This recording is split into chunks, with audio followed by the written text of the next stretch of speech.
Welcome back to the European market open. Just a minute to go until the start of cash equity trading. Here are your top headlines from the Bloomberg terminal. The tussle between economic optimism and inflation concerns continues to play out in markets. Investors wait for Friday's non-farm payrolls figures to decide which way to go. Oil extends gains after closing at the highest level since October 2018 as OPEC and friends provide an upbeat assessment of the demand outlook. And the world's top meat producer looks to reopen most U.S. plants today after a crippling cyber attack. A notorious Russia-linked group is thought to be behind the situation. Let's take a look at futures right now. We don't see a whole lot of direction in terms of the futures picture. I will say we didn't see much direction really yesterday either, but even less so today after the Stock 600 rose to an all-time high. Euro Stoxx 50 futures up 0.1%. You can see red arrows, though, in London and in Frankfurt. Here's a look at your global macro movers screen. Now, your left-hand column with the little mouse arrow in it is where equity indexes are going to populate as they open up. The Ftse 100, the first one out of the gates, and it's not doing much of anything at all. Really, traders are, I think, waiting for a lot more data out of the U.S. in terms of inflation. We got it all yesterday here in Europe. Now you see the IBEX is open up 0.1%. The DAX is open up just a little bit less. The CAC is open even less than that, but still with a plus arrow next to it. So European equity markets are opening very mildly open. Global stocks really looking for fresh catalysts ahead of the non-farm payrolls print as they hover at around record highs. But as I said, that tussle between inflation concerns and optimism surrounding the economic reopening remains. Joining us now is Callum Pickering, Berenberg senior economist out of London. Callum, what do you think when you look at those two issues? On the one hand, you've got sunny days in London, heading out to the pub to, I hope, enjoy your evenings. On the other hand, maybe that pint is getting a little bit more expensive. The cab ride costs a little more. Your rent is certainly rising. Which one wins out for you? Well, in a way, they're two sides of the same coin. The strong economic performance, the very robust recovery we're now seeing across the Western world is the thing that is driving the marginal price gains. The question is, does the inflation get out of hand to such an extent that central banks have to shock markets, shock economies with tighter monetary policy down the line that ultimately undermines the upswing? That's a finely balanced issue that central bankers, in my view, should be paying much more attention to. I think there are real risks that we don't just get a cyclical recovery in inflation, but we get a more durable recovery that will require a monetary policy normalization. And my preference would be actually for long-term rates to be edging higher, for central banks to be sounding a bit more hawkish, and that will actually prevent that overheat that we're all now beginning to worry about.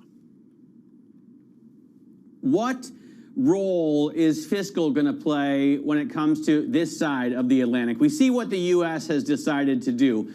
Monetary policy still exists, but it's all about the trillions and trillions of dollars the government is spending. You don't really have the same situation, certainly not to the same extent here in Europe, and not quite to the same extent in the UK either.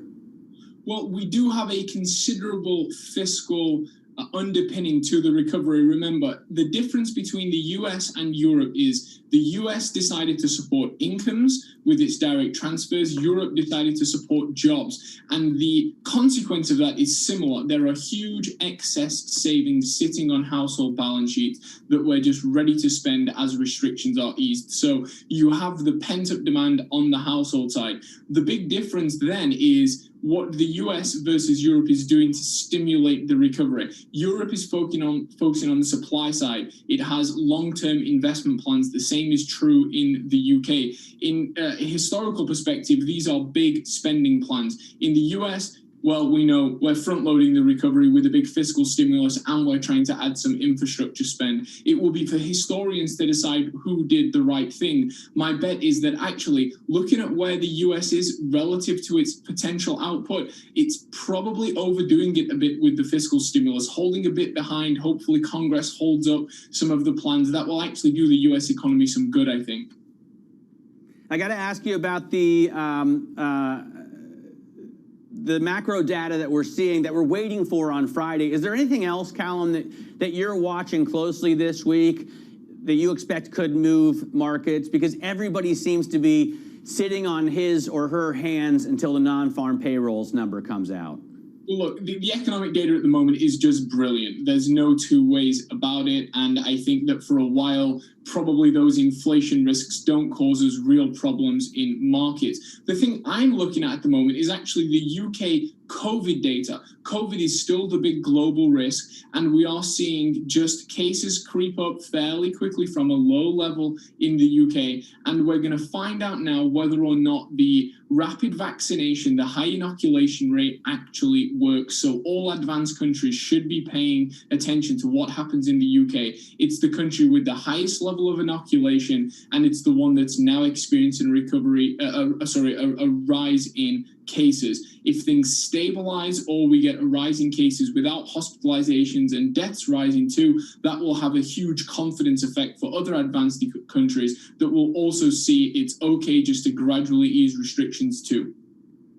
Are we going to see a labor crunch? Are we going to see a tight labor market in the UK and the EU the same way we do right now in the US?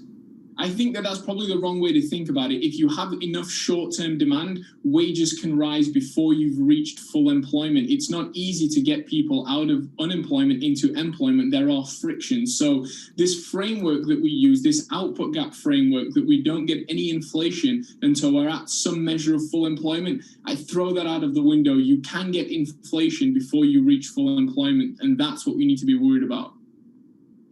All right, Callum, thanks so much for joining us. Callum Pickering there, Berenberg senior economist, talking to us about what to watch for in the economy. He's going to continue that conversation with us on Bloomberg Radio at 9 a.m. So if you're in London, tune in on DAB Digital Radio for that.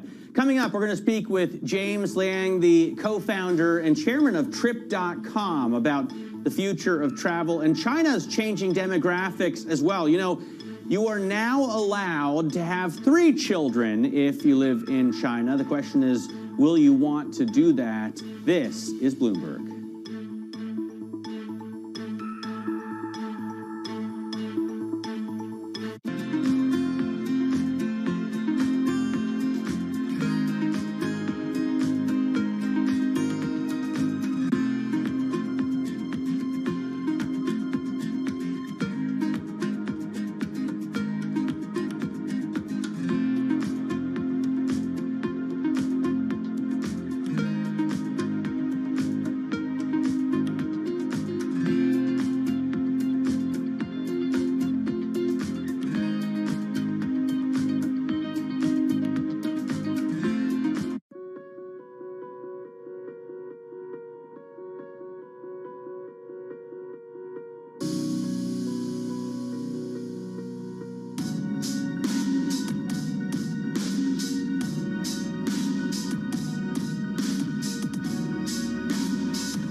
Countries that entered this crisis with limited fiscal space, with more vulnerabilities, need to be supported for the benefit of the world. The transparency of the debt burden for the poorest countries needs to be increased. There needs to be fuller disclosure. Access the financial world on demand. Hear from leading economists, policymakers, and industry experts via live and on-demand webinars, only from Bloomberg. Start exploring to see what's moving the markets. Visit Bloomberg.com/webinars.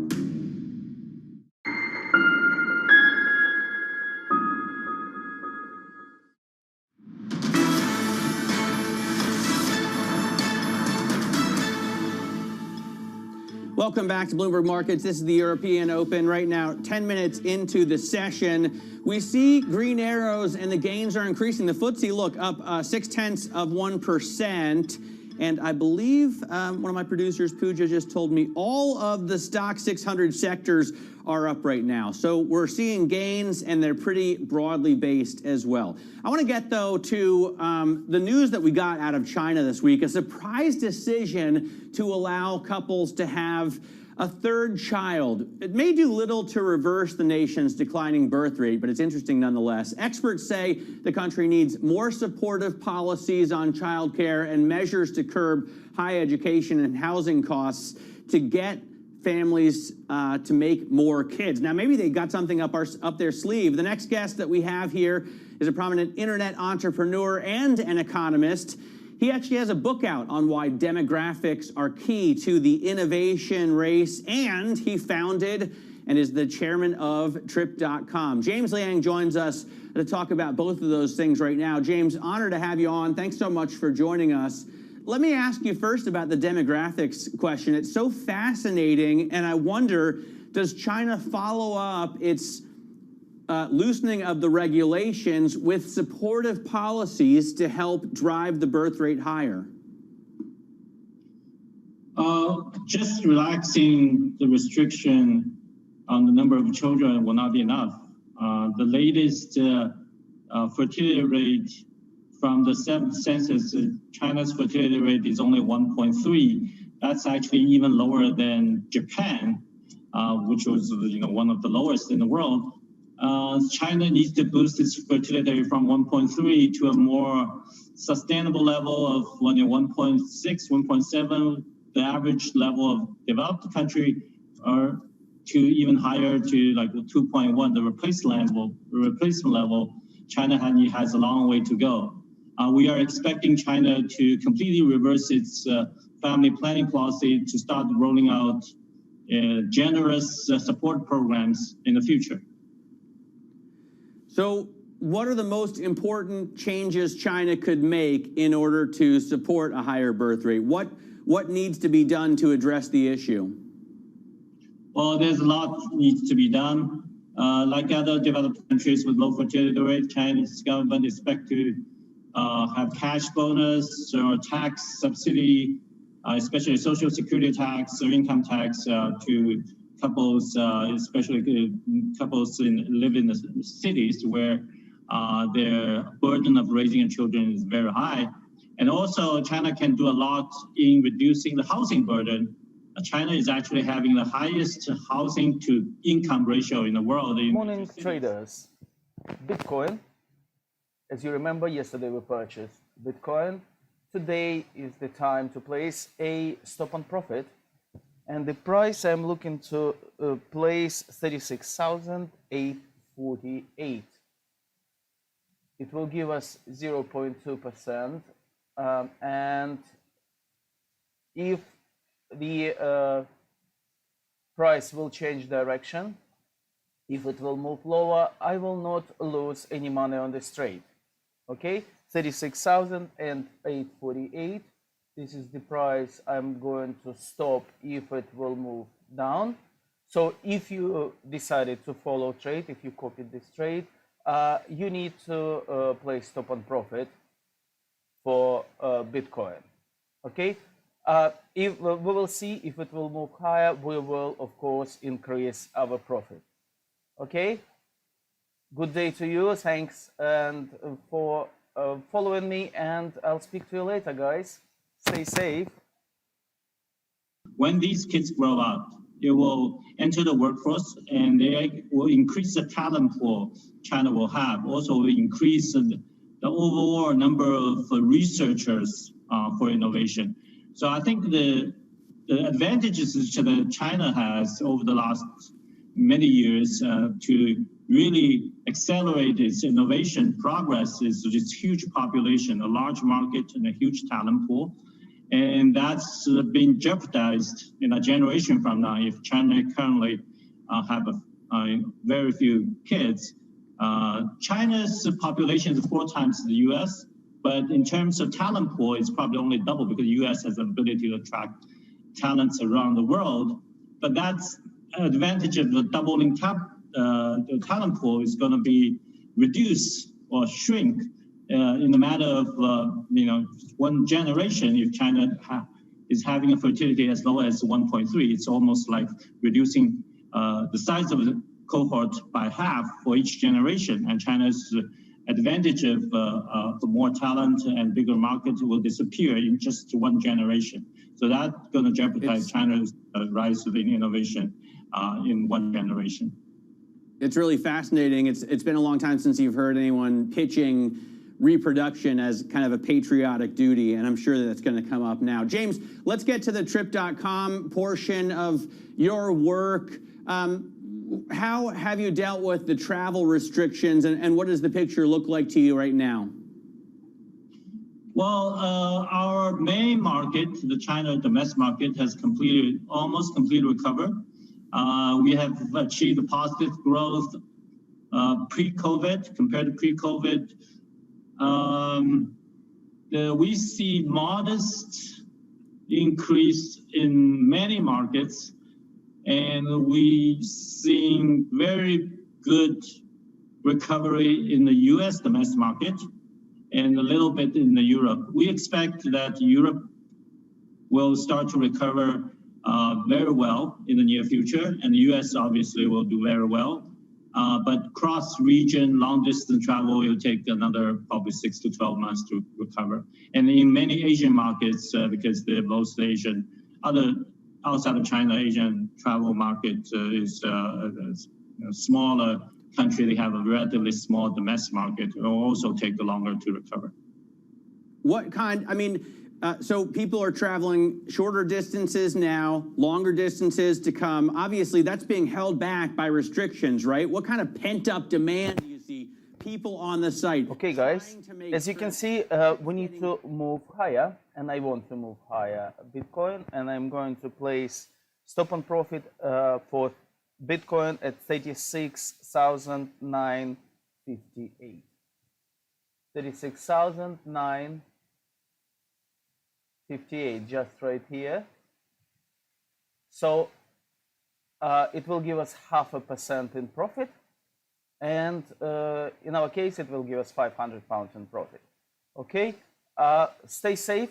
Stay safe. Please change the stop on profit for Bitcoin, and I'll speak to you later, guys. Okay. Domestic or pan-Europe, you can think of the one domestic market, is also will do well. But other places where domestic market is small will have much longer to recover. James, thanks very much for your time this morning. Great to get some insight from you on both of these issues. Truly fascinating stuff. James Liang, Trip.com Group co-founder and chairman, and also author. He did his PhD on demographics and innovation, and hence coming out with that book. Now, coming up, a Russia-linked hacking group targets the world's largest meat producer. We get the latest on beef next. This is Bloomberg.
BSO Now is your online home for brand new Boston Symphony Orchestra and Boston Pops performances. Discover new releases each week that include behind-the-scenes storytelling with conductors including music director Andres Nelsons, guest composers and musicians, plus critically acclaimed archival concerts and more. Visit bso.org/now, where the music plays on. BSO season sponsored by Bank of America. I think what we've seen during this period of time is that communicating via video is not a fad. We are using it in all aspects of our lives, for work, for learning, for communicating, for staying in touch.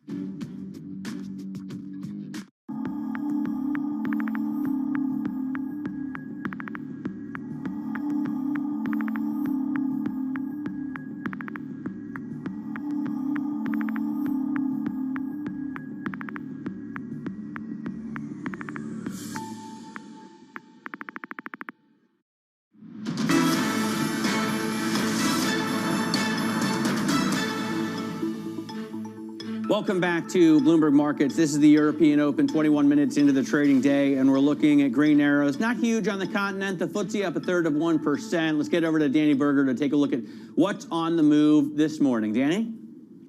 Matt, one of the biggest gainers is Volvo, and I think this really encapsulates what I think is the most important corporate story of 2021. And that's what our company is going to do with all the cash they had because they've raised money during the pandemic. They've sold off various aspects of their business. Well, Volvo Trucks sold off UD Trucks. And what are they doing with that cash? They're returning it to shareholders with a dividend, a healthy special dividend that, of course, is creating this rally we're seeing today in shares. Also covering some brokerage action today, Beiersdorf getting an upgrade from Berenberg saying, look, their valuation is pretty solid. It could be higher from here, from this German personal care business. Also saying that, look, it's at a really strong position for when things reopen. Alstom also on the move upwards today. It's lost some of its steam. It was one of the biggest gainers. It's dropped down now to just about a 0.5% rally. It saw one of its big shareholders, its fourth biggest shareholders, Bouygues, sell about 3% of the company. So that's on an individual basis, but on a headline basis, especially if we're talking about U.S. futures, it's a really lackluster session. It's been a few lackluster sessions we've seen with U.S. futures basically unchanged. You have to worry if all the uncertainty out there means that people aren't going to take any big bets, especially before Friday's jobless claims. So the real story to shine through in the macro picture is oil. You have OPEC slowly releasing some of the output, and that's happening. Oil rallying despite a stronger dollar today, Matt. All right. Always cool when it rallies with the dollar. Danny Berger, thanks very much for that. Now, let's get to meat. The world's largest meat producer has made significant progress to resolve a cyber attack that shut down a number of its global hubs. According to unions, the attacks forced JBS to close all of its U.S. beef plants, disrupting output from facilities that provide almost a quarter of American supplies. Bloomberg's Jamie Terabay joins me now, and I got to say, first of all, I think, Jamie, before this story, not a lot of people knew that one producer controlled so much of the U.S. beef production. What do we know now about the hack? Well, we're still trying to get details from JBS about it. We know that the White House has gotten involved, and what we've been able to report so far is that a Russian linked group called Revil is believed to be behind the attack. They sort of traffic in what we call ransomware as a service, where they actually offer you the malware to execute on a company and do two things. You know, it's this double extortion where they steal your data, they encrypt your data, so you have to pay to A, get it back so it's not posted online, and B, pay to decrypt the data on your system so you can actually use it again. So, you know, and they've already taken credit this year for hacking Quanta, the Taiwanese hardware supplier that you know includes Apple as one of its clients, and they managed to actually publish secret blueprints of new Apple devices around the time that Apple was making those announcements as well. So clearly there is the sort of the prospect of damaging information coming to light if the ransom is not paid. Yeah, new stuff has come to light in terms of these hack attacks as well, right? We're learning a lot more about it. You're doing great reporting on it. Are companies doing enough to defend themselves against these hack attacks? I mean, I think that what we saw with Colonial, you know, and what we continue to see with every sort of big breach and every big hack is just how vulnerable a lot of these companies are. We're seeing clearly a focus on sort of like, I would say, the non-traditional targets and sort of being sort of the focus of cyber criminals. We've kind of get used to seeing electrical grids and a lot of nation state cyber espionage and sabotage happening, but I think 2021 we're really going to see a lot more cyber criminal, purely financially motivated, attacking companies, particularly companies that they know can pay ransoms. That's coming. All right, but companies are paying the ransom. This is the interesting thing, I think, Jamie, because, you know, we hear from governments we won't negotiate with terrorists, but we see from these companies that they're paying up. Right. I mean, you know, it's a gray area because governments will say, look, you can't pay ransoms, but they'll say you can't pay ransoms to this particular group. A lot of these groups change their names, you know, or some of these payments might happen offshore, so they kind of escape the scrutiny of, you know, sort of federal authorities. There is this massive argument for whether cyber insurance is an enabler for cyber attacks. A lot of these hacking groups do a lot of due diligence themselves to see whether these companies have the means to pay, whether they are insured. So, you know, we are kind of entering a new reality here, and it's we're kind of really focusing on, you know, what comes first, really, but it's ultimately it's a cost of doing business. You either beef up your security or you end up paying at the back end. Well, your reporting is really on the forefront of this, Jamie, so it's great to get a few minutes to you. I know you're incredibly busy, and it's such a fascinating story, such a fascinating industry that's developing so quickly. Jamie Tarabay covers the hacks for us here at Bloomberg. We'll go from big beef to fake meat next. This is Bloomberg.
We've sadly lost 12,000 premises across the sector as a whole. We lost about 330,000 additional staff in terms of headcount through the pandemic. It is a gradual road to recovery, but I am feeling much more optimistic. The positive response we've seen from consumers in returning to eating and drinking out, even outside, has been very welcome. And of course, we're not out of the woods yet, because we know that about 20% will struggle to reopen with social distancing restrictions, and every day that they are closed makes it less likely that they'll be able to reopen. So I think you will see continued business failures within hospitality over the course of the next year.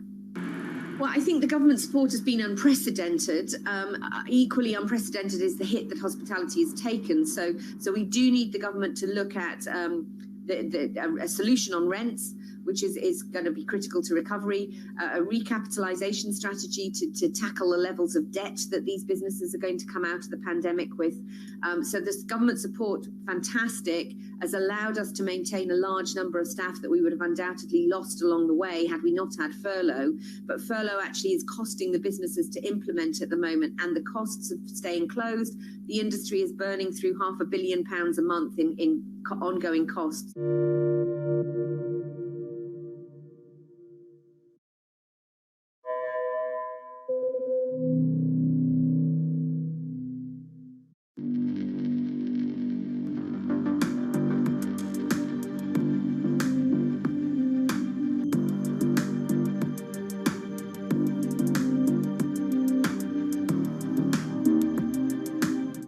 a market that over the past few weeks has made it clear it wants to go higher. It got a little spooked by the idea that geopolitical tensions are rising.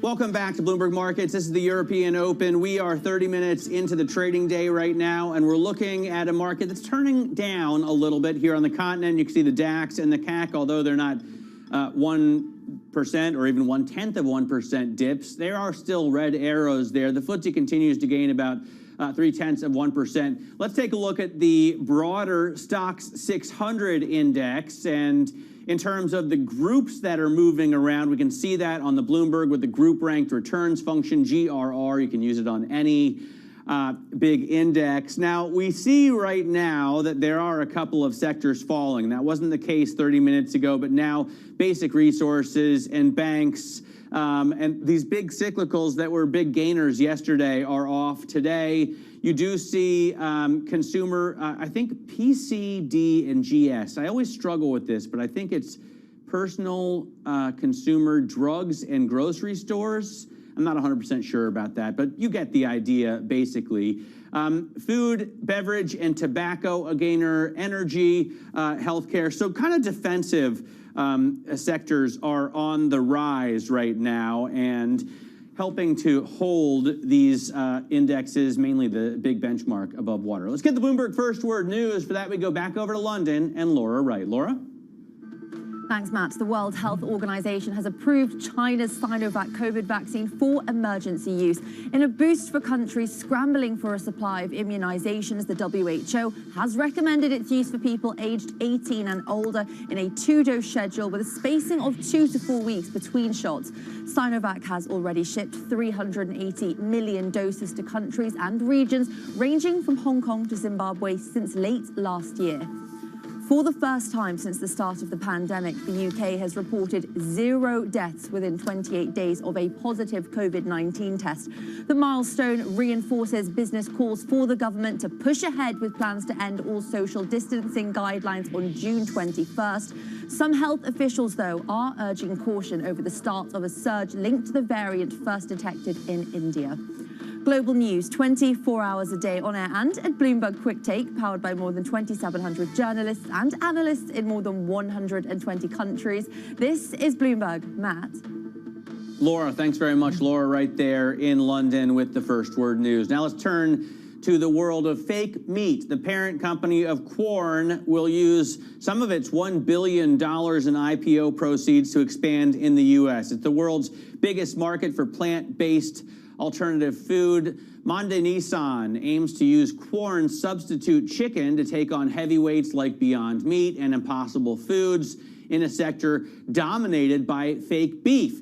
My next guest says the ambition is to become the global king of alternative chicken. Joining us now is Marco Bertacca, CEO of Quorn Foods.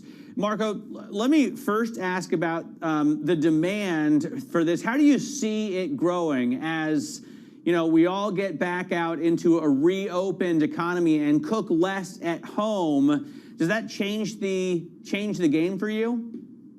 Hi, Matt. Good day.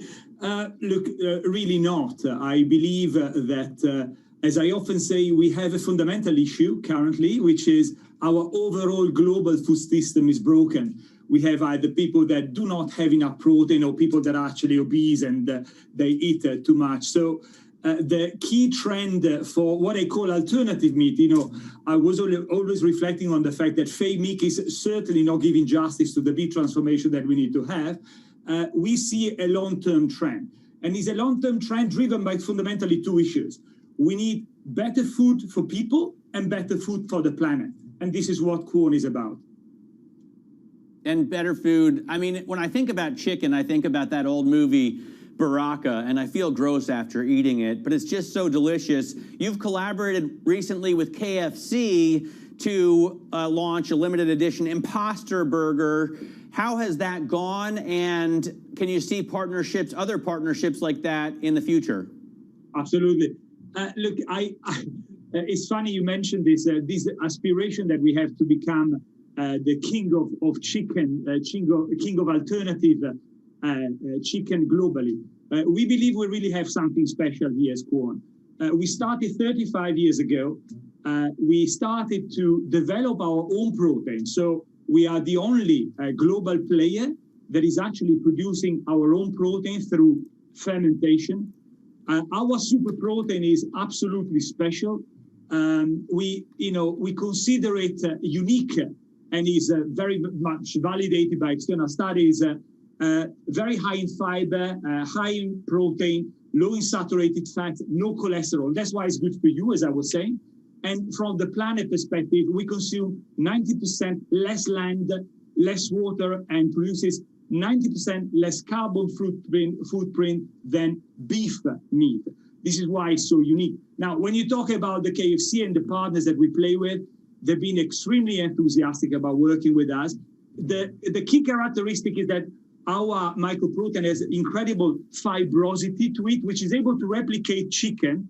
And a lot of consumers, after trying the KFC products and other products that we make, they couldn't even distinguish what was alternative and what was the original protein. So we have big plans, not only with KFC, but with other global partners to grow much stronger in the area of chicken in particular.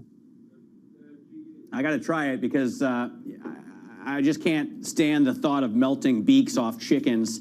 You know, there has been a lot of attention today. We just spoke with a reporter about the cyber attack at JBS, one of the biggest beef producers in the world. Clearly the other end of the spectrum from what you're doing in terms of product, but you've got to be careful in terms of cyber as well.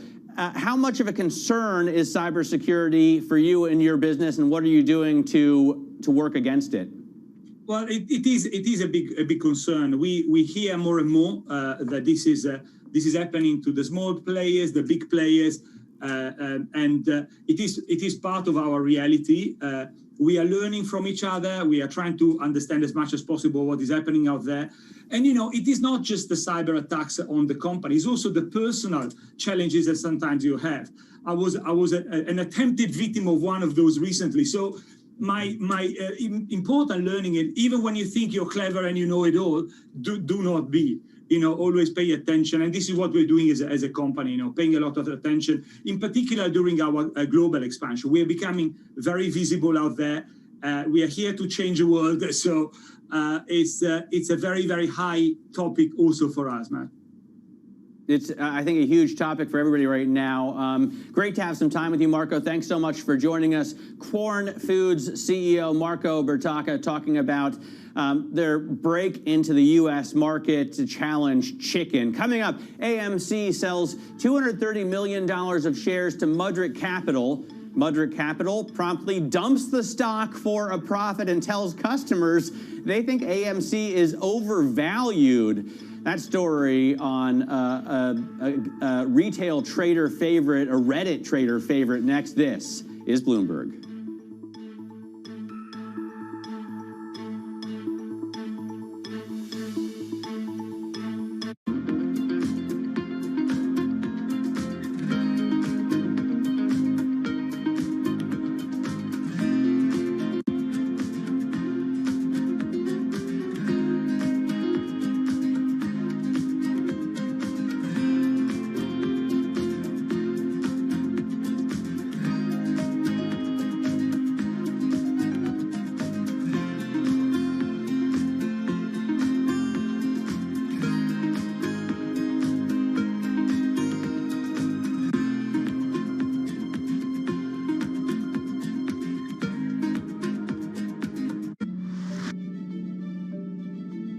We're now in the early stages of a sustainability revolution. The battery problem may be the biggest unsolved problem in all of technology. Every time the United States has done great transformative things, there's been a partnership between government and the private sector. With a willing partner to ensure competitiveness and draw in investment in the United States, Canada's going to be able to be even more ambitious. The objective for Glasgow, first and foremost, is to keep that 1.5 degree temperature rise within reach. The train has left the station.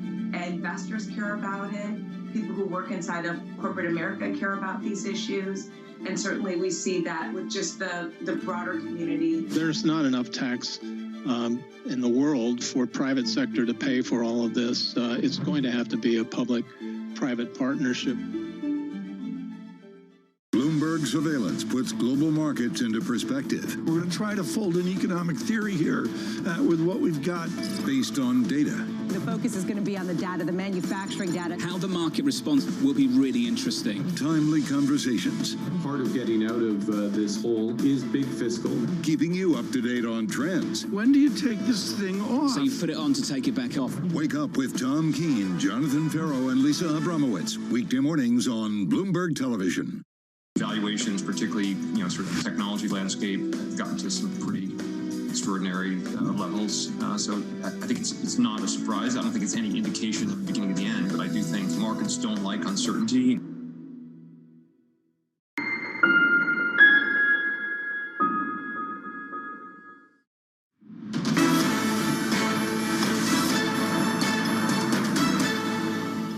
This has been an extraordinarily productive year. We haven't really missed much as a result of being out of the office. I think longer term, it has big impacts on the ability to train and recruit and retain the best of our people. And this ultimately is an in-office experience. I expect, by the fall, we'll be more in the office.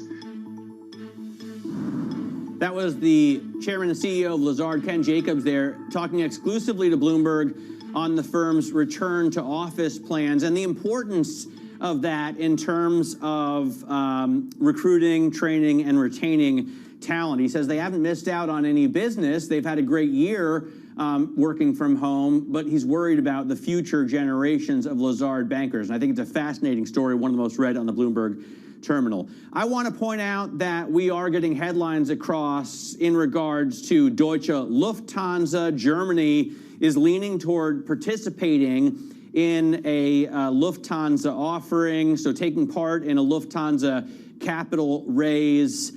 Maybe not a surprise, but I think very interesting as this airline, as all national airlines really struggle to keep afloat.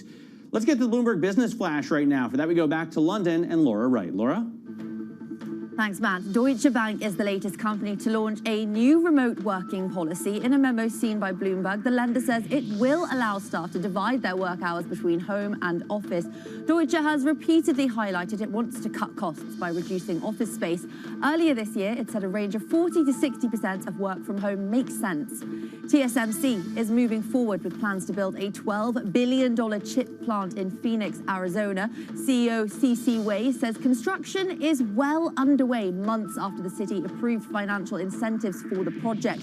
Governments around the world are looking to ramp up local chip production amid a continuing global squeeze. Zoom has given a sales forecast that topped analysts' estimates for the current quarter. Revenue in the period ending in July will be as much as $990 million, beating average forecasts for $942 million. The beat offers hope the company will be able to retain and add large customers, even as demand created by the pandemic eases. That's the Bloomberg Business Flash. Matt. Laura, thanks very much. Laura right there with the Bloomberg Business Flash. Now, another twist in AMC's wild ride. The movie theater chain announced yesterday that it had sold $230 million worth of new shares to Mudrick Capital. According to a person familiar, then Mudrick promptly dumped the shares into the market the same day for a profit and told its customers it thought the company was overvalued. Let's get more on this exciting Reddit story from Danny Berger. So, Danny, what the heck is going on? Okay, I mean, it's kind of a brilliant trade, isn't it? I mean, there's so many ways this could have gone wrong. If AMC hadn't have rallied, Mudrick would have spent a bunch of money paying what in its own description was overvalued for AMC and have lost money. But essentially, when it buys this $230 million worth of shares from AMC, there's a caveat in there that says that they're freely tradable, meaning that they can sell them anytime they want. So when they buy this stock at a premium, the market goes, oh, isn't that good for this meme stock? They're getting a premium price for these new shares. AMC now is bankrolled to go and have a more aggressive strategy and stay open and survive in a post-pandemic world. So the shares rally more than 20%. And in the mid of all of that volume, that big rally, Mudrick can sell. They're very much so within their right to.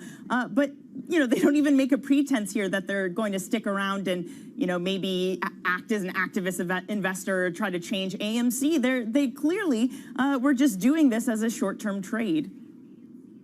I mean, I think it's incredible, but the salt in the wound is the part that gets me. After you make the trade, then you turn around and say, the stock's overvalued, they hold too much debt. I mean, Mudrick owns a lot or has owned a lot of the debt, getting in at pennies on the dollar and then getting out for like 70 cents. Would any of this have been possible were it not for Wall Street bets?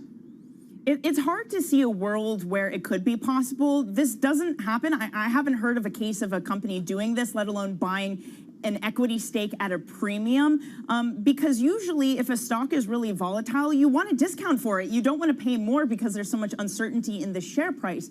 However, because there's so much excitement around AMC, maybe this is more of a sure bet they could have made, that they knew they could pay more, and that would excite a lot of investors around AMC. And Matt, you and I were talking earlier this week how there's been a ton of volume around this company. So there was already excitement with these shares. So that probably allows them to do this to AMC, where if it was any other stock that didn't have this kind of attention, I can't see it playing out the same way. I have to say, I think they're also helped by massively by the reopening, right? I don't know if theaters are open yet in London. They are.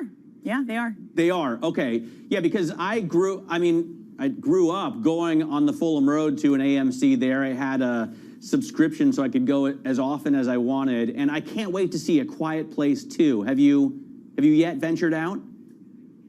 I haven't been to a movie theater in I don't know how long, but I do have a flight back home to the U.S. next week where I'm only going to watch movies. So that's my way of catching up. Probably won't help AMC at all, but you know that's how I'm getting my fix. All right, Danny. Well, I wish you luck on the flight and getting in and getting your vaccination. It sounds like so much fun. Danny Berger there talking to us about the meme stock AMC. Let's get to another corporate story. SoFi Technologies has jumped 12% in its NASDAQ debut after merging with a blank check company earlier this year, a SPAC. The CEO of the student loan operator and stocks trading platform spoke with Bloomberg's Emily Chang. History has shown there's a number of different ways to go public. There's three primary ways: a direct listing, now with a primary offering, a regular way IPO, and then a SPAC merger IPO. The SPAC merger IPO was the right choice for us. I was an investment banker. I led Goldman Sachs TMT Banking for a number of years. I was a research analyst covering the internet and media sector from 99 through 2007. So I've seen dozens and dozens of IPOs, and every company has different facts and circumstances. And as related to SoFi, we had a couple of unique things we had to solve for. One, a large percentage of our capitalization was preferred shares instead of common, and that needed to change, both to be a licensed national bank in the United States, also to be a public company. We also had to raise capital, which we were working on privately to pay off a seller's note for the acquisition of Galileo in March of 2020. And then we wanted to capitalize the company for the long term as part of our bank application process. We were raising money privately, and along the way, our business continued to really accelerate in the fall and into the holiday season. And we were very in a great position to have a lot of options. So we decided to really execute three legs of a stool. One was a private investment from T. Rowe Price at $75 million of an investment that we closed on about December 27th. We then launched the PIPE from December 28th to the 31st, and we raised a considerable amount of financing in that regard, and then announced the SPAC on or about January 4th. And in total, raised $2.4 billion, converted our preferred to common, paid off the note to Galileo, and capitalized the company for the foreseeable future. both if we get a national bank license, which is our goal, as well as funding our business into the future. So a really great outcome for our shareholders, our team, and our partners, and I couldn't be happier with where we are today. Now, SoFi is helping to empower a new generation of retail traders, taking stocks like GameStop and AMC to high highs and low lows. Do you have any hope that retail traders might pick up on SoFi itself, or do you prefer to steer clear of the potential volatility that could involve?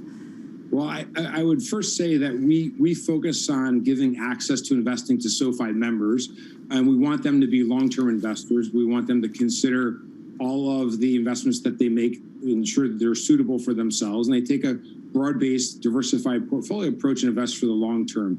When you say the word retail trader, in the back of my mind, I instantly think day trader, and we're very fortunate in that less than 1% of our brokerage accounts have more than 3 trades in a day. And so we're trying to educate our investors on using recurring investments, which is a feature and functionality we've enabled on a number of stocks for it to be automatically invested in those stocks. We also have robo accounts, which is another way to drive diversification. And we've introduced 5 SoFi ETFs, which are a low-cost way in terms of dollar per share, but against a diversified portfolio of stocks against a specific theme, like the gig economy. We have the SoFi Gig Economy ETF and others. As it relates to the retail trader mentality that's talked about on television quite often, I do think it's really important in this world in which we have a significant sector acceleration in people accessing public markets that they do it in an educated way. And it's a responsibility of all the brokers to ensure that the assets that are being bought and the way they're being bought is suitable for that investor base. That was SoFi Technologies CEO Anthony Noto speaking with Bloomberg's Emily Chang. Now, coming up, the Turkish lira falls to a record low. We'll discuss the reasons behind the move next. This is Bloomberg.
Trading revenues coming in better than expected. Everything cash, $1.4 trillion of cash. One of the most notable aspects of this report that was stellar.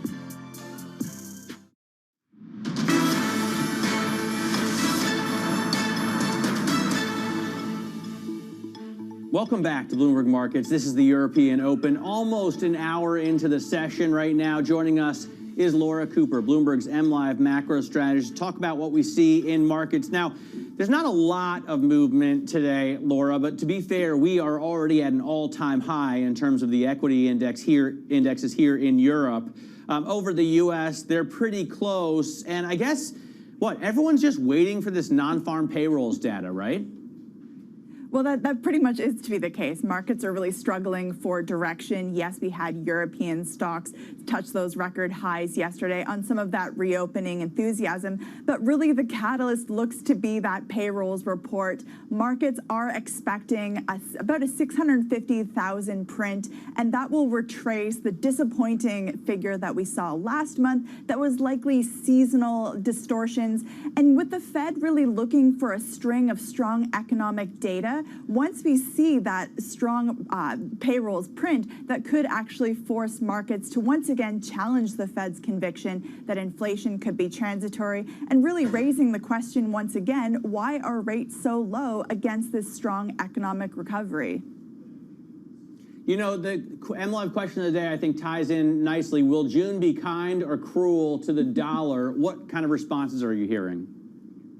Well, it's interesting because typically June does tend to be seasonally bearish for the dollar. But I think given the fact that we are seeing those potential catalysts coming from that U.S. payrolls print, we're likely to see, another strong CPI print next week as well. That's likely to prompt that repricing of rate expectations, and that's likely to spur the dollar higher. So the dollar is coming off of 2 months of losses after that exceptional quarter. And I do think that, given that conviction in terms of the Fed likely having to taper, or at least talk about tapering sooner than expected, than they're currently signaling, then I do think that that's going to provide a boost to the dollar before we start to see those deficit fears come back into play later this year. But certainly, probably a near-term catalyst coming from payrolls tomorrow. All right, Laura, thanks very much for joining us. Laura Cooper is a Bloomberg MLive macro strategist. You can check out her work and the work of her colleagues by typing MLIV Go on the Bloomberg terminal. That's it for the European market open. Surveillance early edition is up next with Francine Lacroix. This is Bloomberg.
Lumber prices across the U.S. are skyrocketing. A 60% surge this year sent prices to a record. And analysts, they aren't expecting any relief until late 2021. If you can get your hands on it, you're going to buy it, no matter what the number is. And the numbers are getting higher and higher. Tightness is acute across the entire timber supply chain. Sawmills have had trouble ramping up fast enough to meet demand, while trucking delays and worker shortages at lumber yards have added to the cost. The summer peak of U.S. home building is expected to deepen these supply constraints and keep home prices red hot. What's happening is lumber's going up, insulation's going up, stucco's going up, concrete's going up, and that's getting passed on to the consumer. According to the National Association of Home Builders, wood costs have already added more than $24,000 to the price of the average new house. Lumber prices are expected to stay elevated for months to come.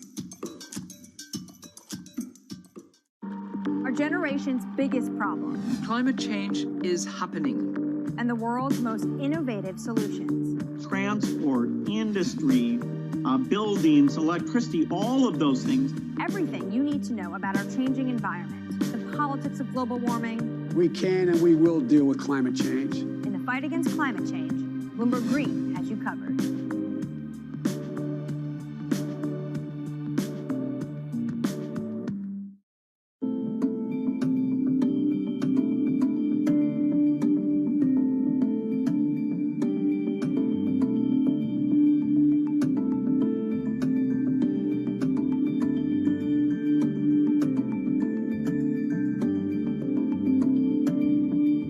As you can see, traders, we still holding a few positions.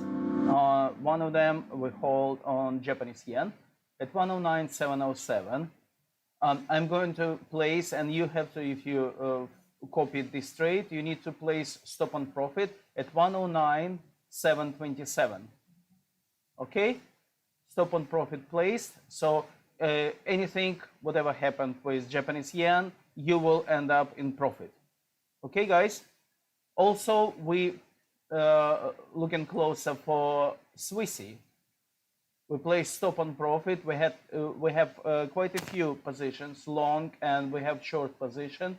And for one of the positions, short position at 0.9086, we placed stop on profit as well at 0.89986. Okay, guys.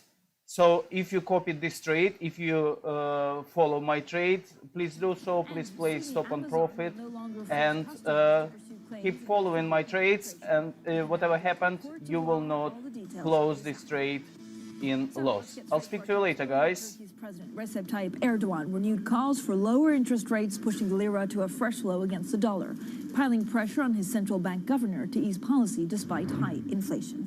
Erdogan holds the unorthodox belief that lower borrowing costs will help slow inflation, the opposite of what most central bankers believe. Now, joining us to discuss all of this is Bloomberg senior editor Justin Kerrigan. Justin, great to have you on the program today. The lira hitting another record low, and this once again seems to be the Erdogan factor. Yes, Francine, good morning. Clearly, this is what set it off. Erdogan is the trigger again of this latest bout of lira weakness. I think what's surprising here is not so much what he said, we've heard it so many times before, but the clarity and the candor with which he delivered this message that he is expecting the central bank to cut rates sometime in July and August, so giving a clear timeline for that. Having spoken to Governor Cavusoglu, he said on a TV interview in Turkey, and that's really what's given the market such a fright and why we're seeing this decline in the lira today. So what's in store for Turkey and the lira in coming weeks, Justin? How difficult is it to predict it?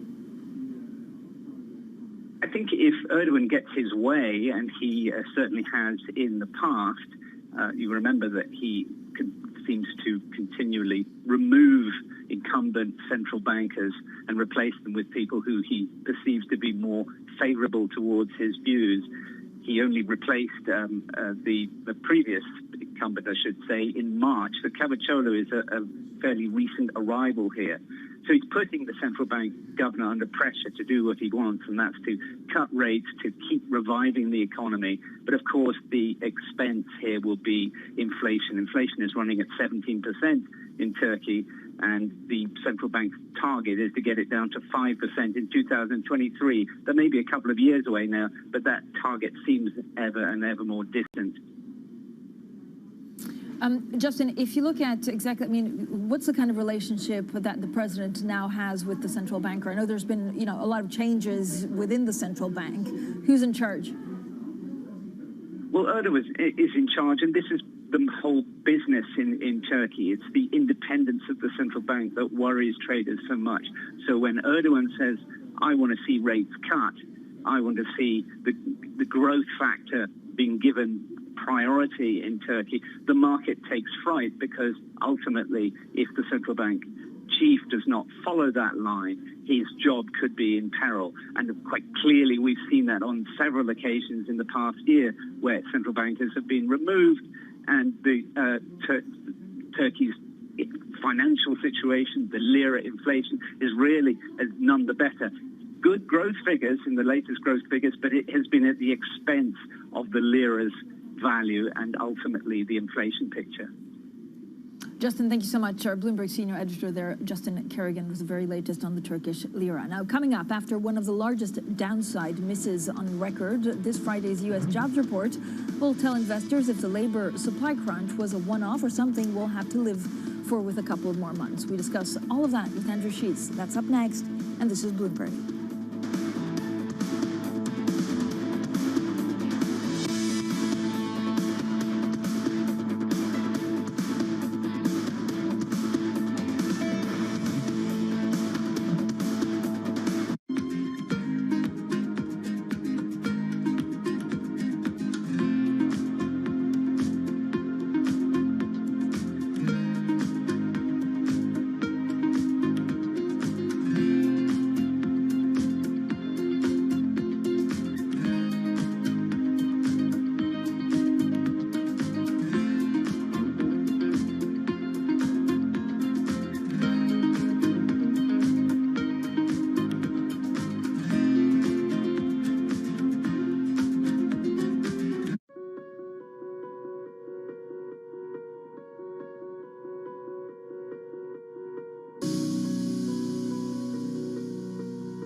The power of Bloomberg. First on news. Headlines crossing from Morgan Stanley to management shake-up, planning for transition in 3 years potentially. This is a huge move over at JP Morgan. It is a shock, of course, to the market. First on earnings. Apple, a big beat, well ahead of the 33% increase in revenue. First on markets. The capitulation phase is by. The power of the Bloomberg terminal. The power of Bloomberg television and radio. Bloomberg has it covered.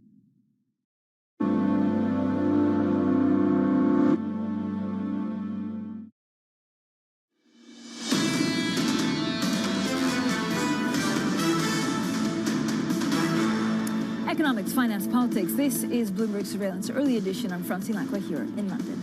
Now, the focal point in the holiday shortened week in the U.S. will be, of course, the jobs report on Friday. With April data dramatically missing expectations by almost 750,000, May's reading will be even more crucial.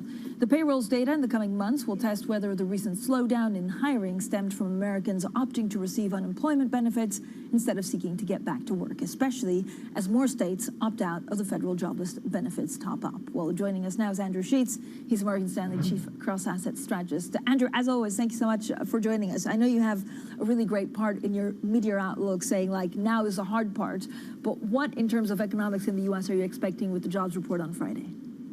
Yeah, good morning. Thanks. So we expect a pretty good jobs report. Our economists are forecasting 650,000 jobs being created, which is right in line with consensus, but would be a strong bounce back from last month's disappointment. And importantly, we do think last month's report was going to be more of an aberration. If we look at underlying economic trends in the U.S., we think they're strong. There is friction within the labor market, which is going to complicate the data over the summer. But ultimately, we do think the labor market will continue to heal and continue to improve over the coming months. What kind of an economy, Andrew, will we be left with? So, the question I ask you every time is, are we going to see real inflation? We seem to have signs also in the UK that it's picking up. We look at wage growth, of course, and whether there's a shortage of people being able to do the jobs, which is why inflation could pick up. But has your view on inflation changed at all? So we continue to think inflation will pick up. Now, I don't think that pickup will be dramatic. We're not talking about inflation that's 4 or 5%. It's nothing like the 80s or the the 70s. But I think, a really important element of the coming years is just, I think, how different the underlying macroeconomic conditions look from the last decade.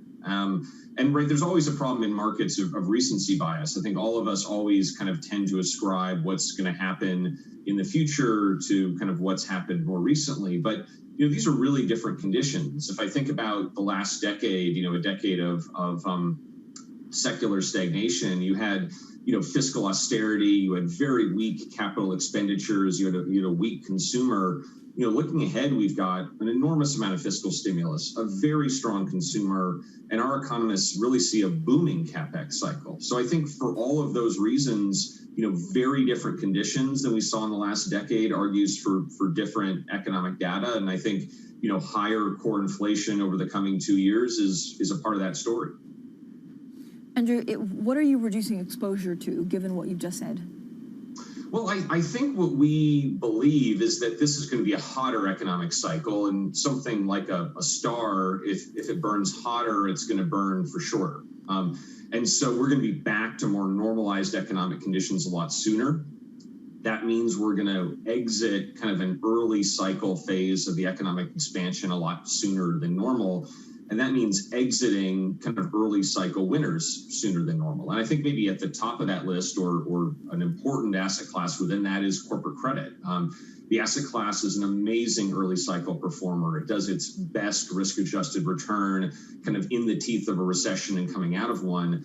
But credit's now quite expensive. And if we think we're going to get into a hotter economic cycle, the gains from further growth don't go to benefit the bondholder, but the risks of that hotter cycle maybe being a shorter cycle are still there. So we've downgraded credit. We've reduced it from an overweight to an equal weight. I think that's an area we'll continue to monitor as a place that looks less attractive strategically.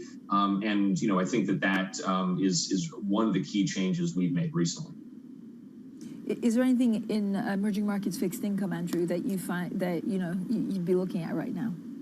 Well, I think EM is a tricky place, to be honest, because again, kind of similar to credit, EM is often a great early cycle performer. It in many cases does its best performance coming immediately out of a recession. We're obviously moving past that.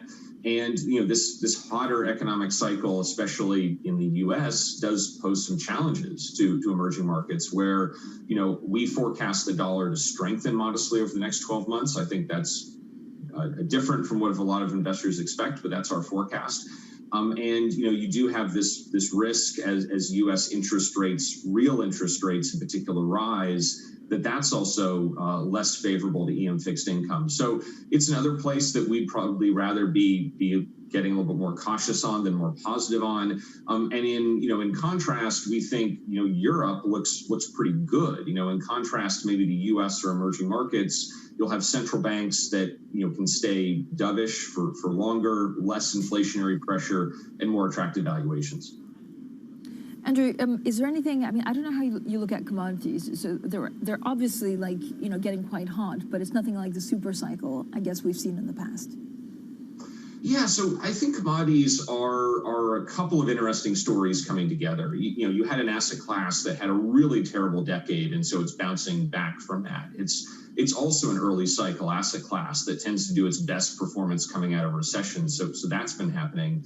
And then, as you mentioned at the top, this story about inflation is not going away. I think it's going to be with investors for a long time. There are going to be a lot of segments on inflation over the next year, and commodities are an asset class that's seen as an inflation hedge that often pays you a positive level of carry for holding that position, and that's also attractive. So you have all of those good factors. Now, the downside is that given how much commodity prices have increased, they're now above where we think real supply and demand can justify those prices. So we're currently neutral on commodities. We think the energy space is more attractive than the metals space. And we also think that levels of volatility are probably too high in some of the key commodities. That's pricing in too wide of a range for something like oil, for example, when we actually think oil price appreciation is capped by a lot of excess supply out of OPEC, and then downside is capped by the fact that growth will be quite strong. Andrew, we're just getting a viewer question, and this is a viewer that writes in often, so thank you so much for paying so much attention to what our great guests are saying. And this viewer, Andrew, is basically asking, how do demographics differ from the 70s inflation that we saw in the United States? So does this play a major factor because of a U.S. population that's aging, for example? Yeah, so interestingly, I mean, I think you see quite different interpretations of how an aging population should affect inflation. So you have the perspective of Japan, where an aging population has been associated with disinflation, deflation.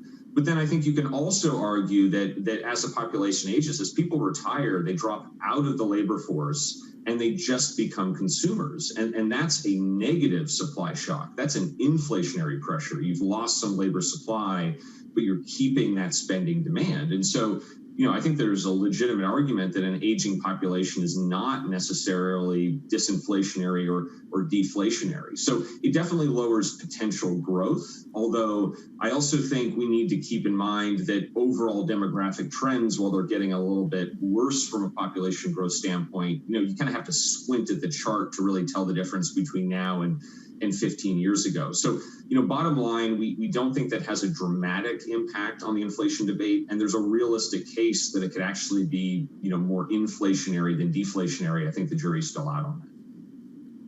Andrew, thanks so much. Andrew Sheets of Morgan Stanley, Chief Cross-Asset Strategist, of course, stays with us, and we'll have plenty more on currencies, and also we'll talk about the UK. Now let's get straight to the Bloomberg First Word News. Here's Leanne Gerrans. Hi, Leanne. Hi, Francine. OPEC Plus is sticking to its plan of monthly production increases until July, but refusing to give any hints about further moves until there's clear evidence of more demand. Ministers from the oil cartel agreed to press ahead with an 841,000 barrel a day hike in July.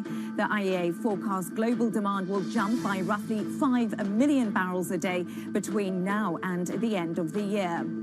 Now, the World Health Organization has approved China's Sinovac COVID vaccine for emergency use. In a boost for countries scrambling for a supply of immunizations, the WHO has recommended its use for people aged 18 and older in a 2-dose schedule with a spacing of 2 to 4 weeks between the shots. Sinovac has already shipped 380 million doses to countries and regions ranging from Hong Kong to Zimbabwe since late last year. The head of the Bank of Japan's Financial Markets Department has told us the country must accelerate efforts to prepare for a transition away from LIBOR. Akira Otani says the biggest risk for the switch is that some institutions may choose to save money by waiting to see what others actually do first. We only have a month left to go for the transition date for new transactions. We're no longer at a stage to wonder whether it's doable or not. We're at the stage where we have to get it done. And Deutsche Bank is the latest company to launch a new remote working policy. In a memo seen by Bloomberg, the lender says it will allow staff to divide their work hours between home and the office. Deutsche has repeatedly highlighted it wants to cut costs by reducing office space. Earlier this year, it said a range of 40 to 60% of work from home does indeed make sense. Global news 24 hours a day on air and on Bloomberg Quick Take, powered by more than 2,700 journalists and analysts in more than 120 countries. I'm Leanne Gerrans. This is Bloomberg. Francine. Leanne, thanks so much. Now, coming up, a Russia-linked hacking group targets the world's largest meat producer. We get the latest on that next. This is Bloomberg.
Mercedes-Benz is on a path towards CO2 neutral mobility. So we have flicked the switch there, and really we're going to step by step electrify everything. And what does that mean? Combustion engines get electrified. It's really a reminder, isn't it, just how sensitive the markets are to any commentary about trade. We did see some pressure on the yuan, we did see some pressure on the futures. That is now being reversed.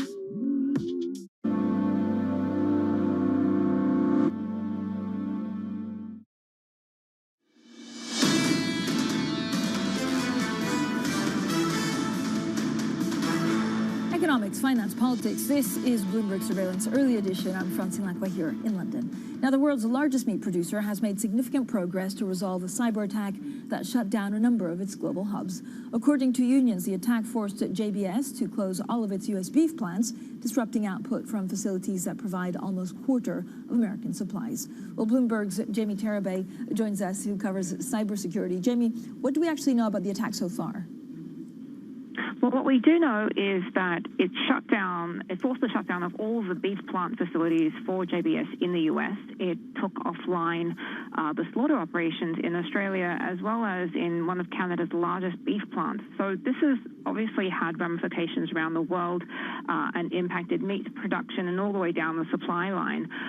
We understand that the group reportedly responsible for this attack is a Russian-linked group called Revil, and what they essentially do is they offer ransomware as a service, and so you could actually rent the malware, install it in a company that then sort of encrypts the data, and you can steal it. They do a thing called double extortion, where you're charged twice. You're charged to de-encrypt the data on your current systems, and you're also charged to have the data that was stolen returned to you without it being posted online and at risk for being, stolen in terms of IP, et cetera. This isn't the first time that we've seen this. Revil, the group is also responsible for hacking Quanta, a Taiwanese hardware supplier that recently released blueprints for Apple devices just as Apple itself was making the announcements. So, they've been doing quite a few different breaches and penetrations and demanding hefty sums of payment in return. Yeah, but Jamie, overall, are companies doing enough to actually protect themselves, from these attacks? We all remember the pipeline. That was a huge concern. And now we have another pretty big company. Right. I think that every time we see one of these attacks, we see just how vulnerable a lot of the systems are. Like, just even since May last year, there have been more than 40 publicly reported ransomware attacks against food companies. So it's not going to get any better. And most companies now, whether they think that they're a traditional target or a non-traditional target, I think they're safe from cyber attacks, really need to start looking into what they're doing in terms of their own posture, their own security, their own protection. Oftentimes, though, and we've seen this repeatedly, sometimes it could be something as simple as a spam email that gets clicked on, and that's kind of an entry point. So not only do companies need to start thinking about beefing up their cybersecurity, there really needs to be sort of an element of education and training within the companies themselves, because clearly the repercussions are pretty expensive. Jamie, thanks so much. Bloomberg's cybersecurity reporter there, Jamie Terabay. Now let's get back to Andrew Sheets, Morgan Stanley Chief Cross-Asset Strategy. Andrew, without talking about cybersecurity, it also goes back to basically the fight, foreign policy, I guess. Some of these state-sponsored actors could be involved, or they could not be involved, but something that the U.S. needs to keep an eye on. What do we know that relations will be like between the U.S. and China?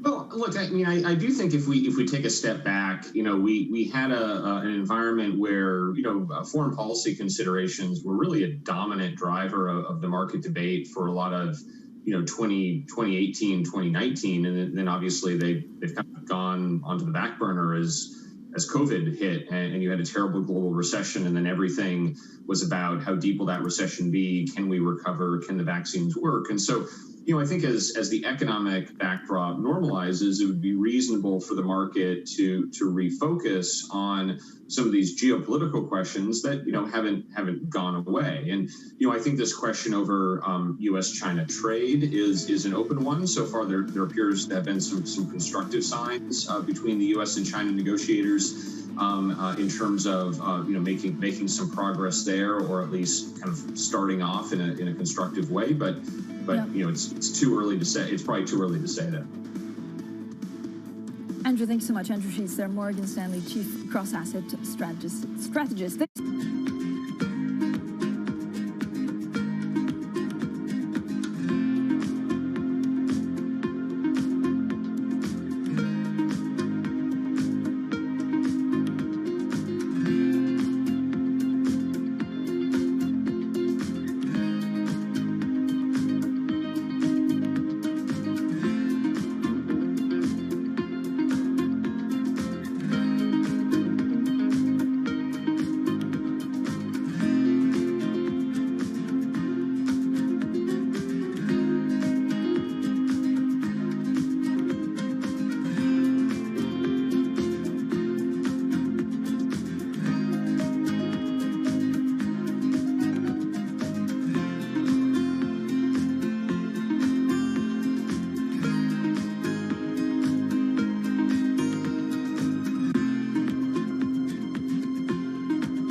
Bloomberg has enhanced search on the terminal to deliver what you need when you need it. Now, you can simply type phrases in everyday English in the command line. Compare financials. Find people. Analyze markets. You can enter phrases or ask questions. What do you want to know today? Ask a question or visit SearchGo to find answers now.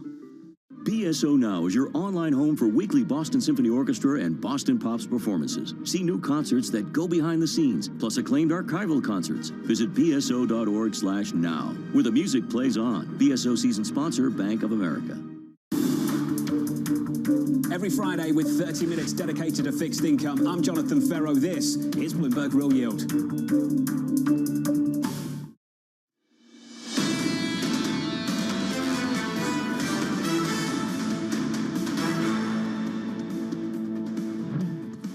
Unorthodox economics, Turkey's president renews his demand for interest rate cuts, pushing the lira to a record low against the dollar. The world's largest meat producer, JBS, is struck by a major cyber attack. It says it's making significant progress to resolve the issue. And sue me, Amazon will no longer force customers to pursue claims against a group in arbitration. You can now go to a court of law. Well, good morning, everyone, and welcome to Bloomberg Surveillance Early Edition. I'm Ftse Lakwa here in London. So, Alexa, call my lawyer. Well, Amazon will let customers sue after tens of thousands of people inundate the company with complaints that the Alexa digital assistant was improperly collecting voice recordings. Previously, customers had to pursue claims in arbitrations rather than a court of law. Well, joining us now with more is Bloomberg opinion columnist Alex Webb. Alex, first of all, I had no idea that actually an Amazon customer couldn't go to a court of law. So, is this just peer pressure that they've changed their mind over arbitration? essentially, it's probably the cheaper option for them in a sense, because formally what would happen is that you'd have to file an arbitration claim. That was a fee that Amazon would stomach itself, according to its own terms and conditions. And what's happened is this particular firm in Chicago, Keller Linkner, managed to corral a bunch of people to file these claims, and they say there's 75,000 arbitration claims pertaining to Alexa. Each of those cost a few $100s a piece just to file, and that clearly is a cost stretching into the tens of millions of dollars. Alex, so what are customers claiming? I know you've written extensively about this, and actually you've come on the program to talk about it. It's basically they're saying that Alexa's recording things that it shouldn't be recording. I think it's the fact that people just aren't necessarily aware of what Alexa does record. You know, every time that Alexa thinks it hears its name being triggered, it will record the next 3 to 5 seconds or something. And if it doesn't carry out an action in particular, or it doesn't recognize or understand what it's supposed to be doing, it will send that recording, and this has been reported by our colleagues in Bloomberg News, it will send that recording to a center for Europe. It tends to be, I think, in Romania or in Eastern Europe, and someone will listen to that recording, work out what Alexa got wrong, and then it means that the next time it'll be able to do it. Now, of course, what has also happened then is that there were times where people weren't trying to say Alexa at all. They're trying to say something completely different, and those recordings are being sent off to places. And that's what's made people very uncomfortable, and that's what's prompted some of these claims. What has Amazon said in response to this, Alex?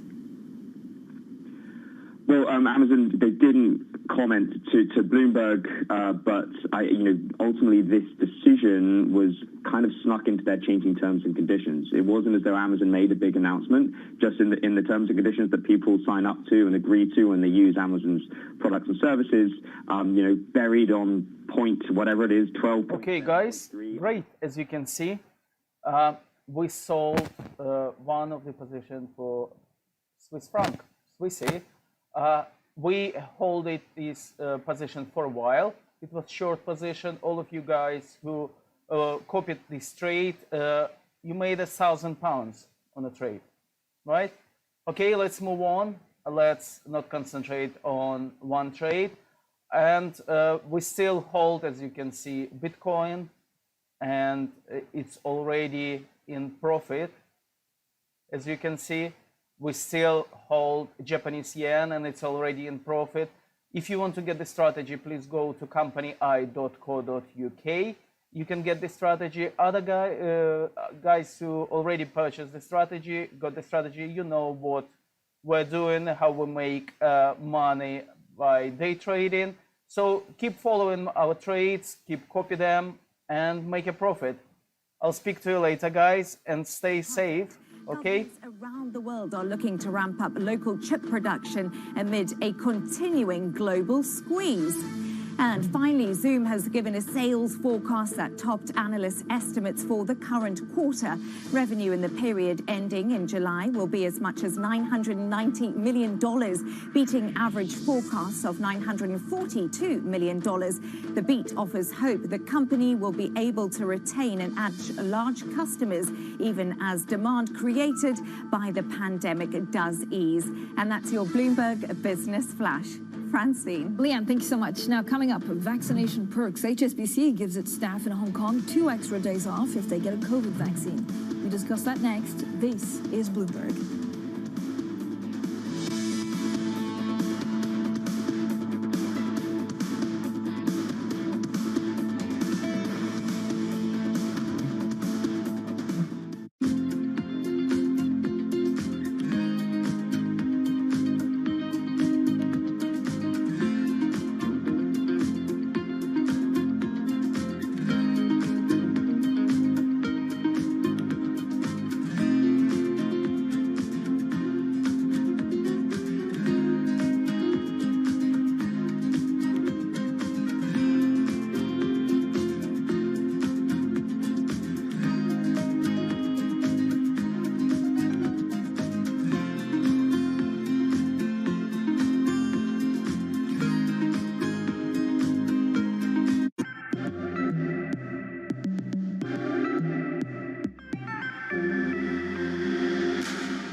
Access the financial world on demand.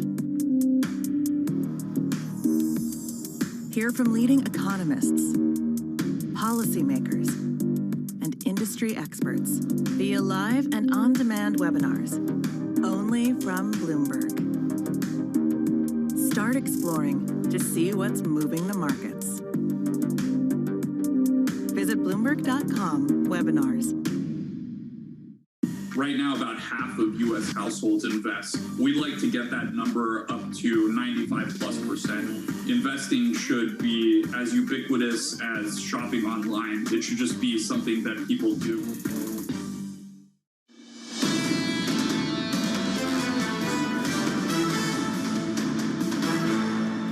Economics, finance, politics. This is Bloomberg Surveillance Early Edition. I'm Francine Lacroix here in London. Now, as economies slowly reopen, many chief executives want their workers back in the office. The JP Morgan Asia Pacific chief executive struck a similar tone to his boss, Jamie Dimon, saying that he hopes to get people back into their Hong Kong headquarters. I like the idea of having more people back in the office, especially where it's safe to do so. I think Hong Kong is one of those places where we can have more folks coming back in the office. Will the business go back to the way it used to be before, jumping on a plane, as my wife used to say, just to get a coffee with a client? Probably not. Well, that was JP Morgan's Filippo Gorri speaking to us exclusively at the Lenders China Summit. Now, let's bring in Danny Berger for more on this conversation. Danny, first of all, the view from JP Morgan in Hong Kong is basically, you know, people have to get vaccinated, otherwise Asia will fall behind. Other lenders or other banks in the region rolling out employee perks if they get a vaccination. And HSBC is one of our top read stories about what they're doing to try to motivate people to get the, you know, the jab. Exactly. So HSBC, their motivation is if you get the vaccine, you get an extra 2 days off. It is pretty similar actually to what we've seen other banks in the region do. Standard Chartered, for example, has done something really similar.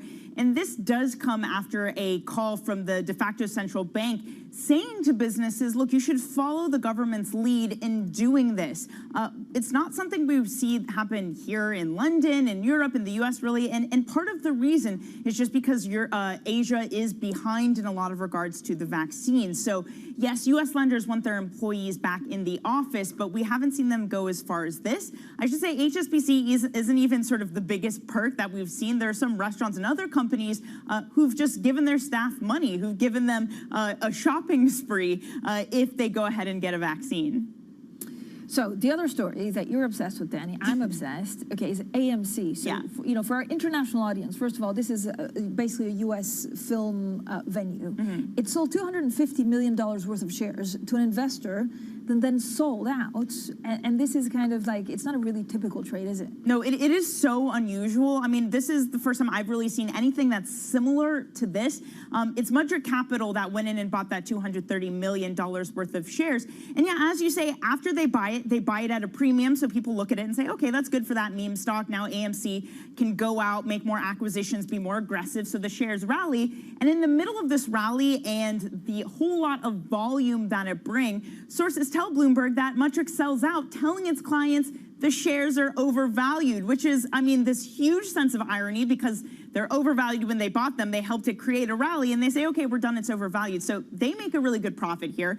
AMC is now armed with more cash to do the deal, so both of them kind of winning out here. And AMC shares continuing to rally. They're up 25% pre-market, so no one is left holding the bag. So far, I mean, it seems like everyone has kind of won. But again, I don't think this would have been possible, Francine, if AMC weren't a meme stock and didn't have this huge following that would allow the shares to rally after the sale. I mean, Stonks, is there anything that Elon Musk actually can't move, Danny? So it's all, he also tweeted about Baby Shark, that we all now have in our head.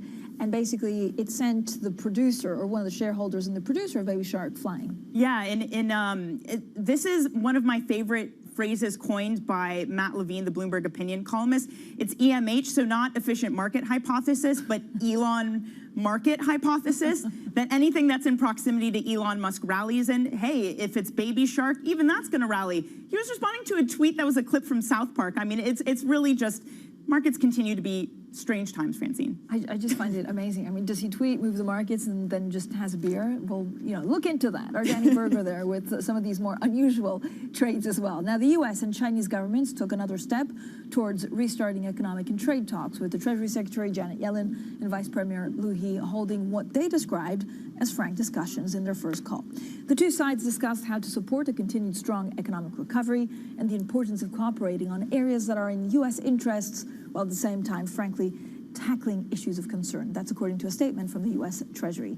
Now joining us is Esther Law Amundi, Senior Investment Manager for Emerging Market Debt. Esther, as always, thank you so much for joining us. I have a million questions on a lot of the emerging markets, but if you start on China, what's the U.S.-China relationship going to look like? Well, I think the fact that they have a neutral meeting yesterday, I take it as a good sign, especially compared with what happened at the beginning of the year, where the tension was a little bit, I would say, deteriorated. But going forward, I think China and US always have their differences, but what I take comfort is also that they seem to be more aligned, not just with the US, but also globally on the climate agenda. So I think these differences and working together initiative will go hand in hand, and hopefully there will be a balance going forward, which is more working in favorable of global recovery. Esther, where do you see the best, if you look at emerging markets? I mean, we sometimes call, emerging markets overall. Yesterday, we were speaking to Jim O'Neill, who also coined the phrase break, but they're not all created equal. Where do you see the biggest value right now, where you want to be invested in? Sure. In emerging markets, I think we are all, aware of the global high yield maybe putting some pressure, on the emerging market debt. But for me, I think there's still value in the selective port, especially in the high yield countries. I particularly like countries where you have a good, let's say a good long-term structural reforms, IMF anchor, good cash flows. So I will put Egypt being one of them. These frontier high yield, positive real yield countries, I still see, the ability to absorb more influence from here.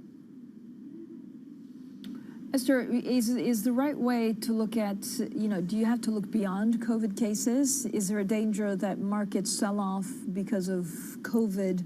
That, of course there's going to be horrific death, but, apart from that, if we get the vaccinations quite quickly, a country could turn around its fortunes, maybe faster than in the past.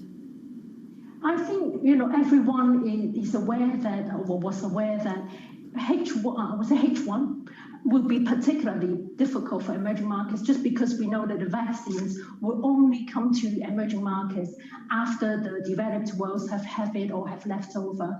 So we are kind of going through, I would say, the toughest patch at the moment. However, I do think that there will be, possible recovery. Okay, the recovery may not be even. We have to be mindful of the distribution of vaccines unevenly amongst different EM countries. But I think it's fair to look for some recovery from here, but mindful of some unevenness. Some countries may be recovering a bit, with a bit of a lag.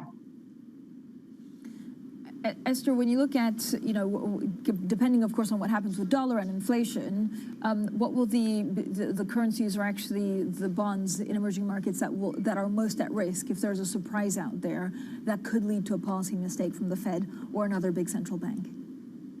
Yeah, I think going back to basics, the currencies which are the most, I would say, vulnerable will be the ones which have the twin deficits. And also maybe have a higher positioning in the pots right now. So I would put some of the higher beta ones being more vulnerable. For example, the Mexican peso, and in Asia, maybe Indonesia, that they may be prone to a bit more correction or outflows should we see let's say the Fed tightening than what is already priced in. Esther, where do you see I don't know if there's something that's overvalued or overbought, but that you see risky right now that investors haven't quite figured it out? What are you most nervous about in emerging markets?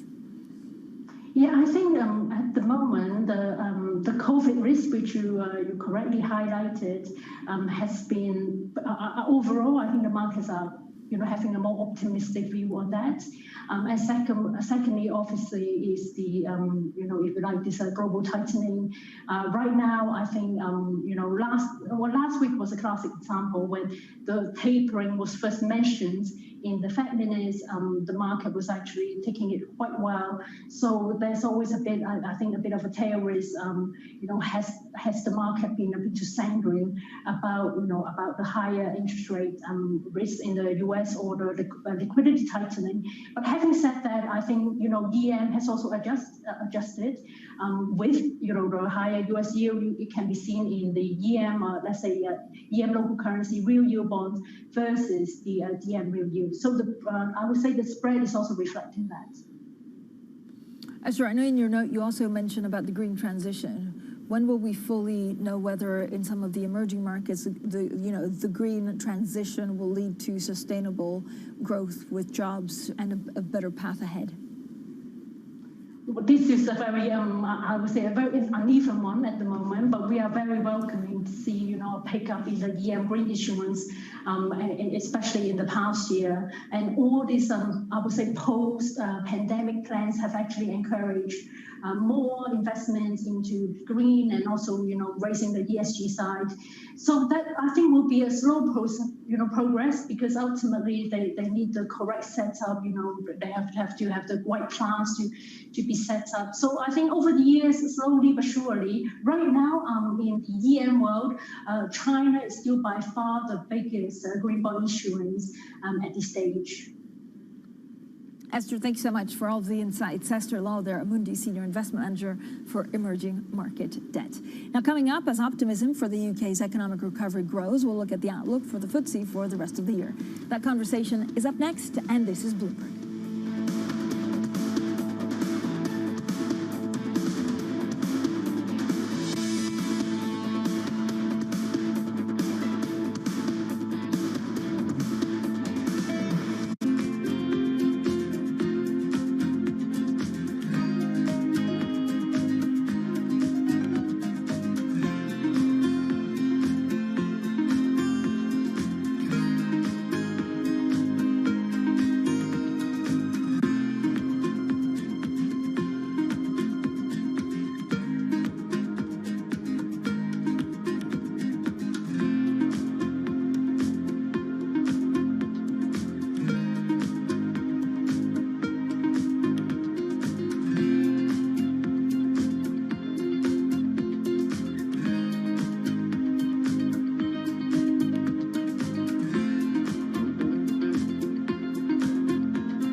We're now in the early stages of a sustainability revolution. The battery problem may be the biggest unsolved problem in all of technology. Every time the United States has done great transformative things, there's been a partnership between government and the private sector. With a willing partner to ensure competitiveness and draw in investment in the United States, Canada's going to be able to be even more ambitious. The objective for Glasgow, first and foremost, is to keep that 1.5 degree temperature rise within reach. The train has left the station.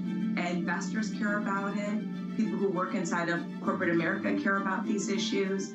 And certainly we see that with just the broader community. There's not enough tax in the world for private sector to pay for all of this. It's going to have to be a public-private partnership.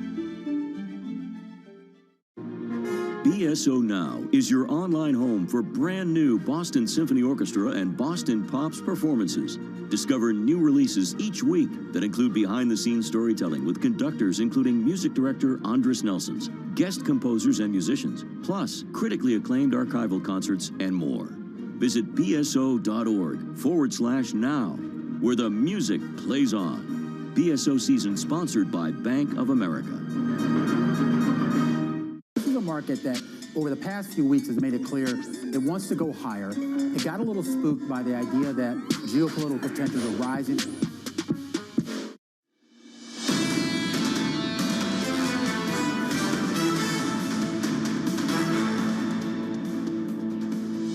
Economics, Finance, Politics. This is Bloomberg Surveillance Early Edition. I'm Francine Lacqua here in London. Now, the UK has seen a milestone in its path of the pandemic.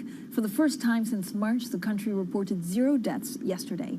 It's adding to optimism around the UK's economic recovery and hopes that the Prime Minister will push ahead with ending the final restrictions this month. But as the year goes on, what's the investment case for the UK? Well, joining us now is Tim Craighead. He's Senior European Equity Strategist at Bloomberg Intelligence. Hi, Tim. So UK equities have underperformed European markets recently. Is this going to continue?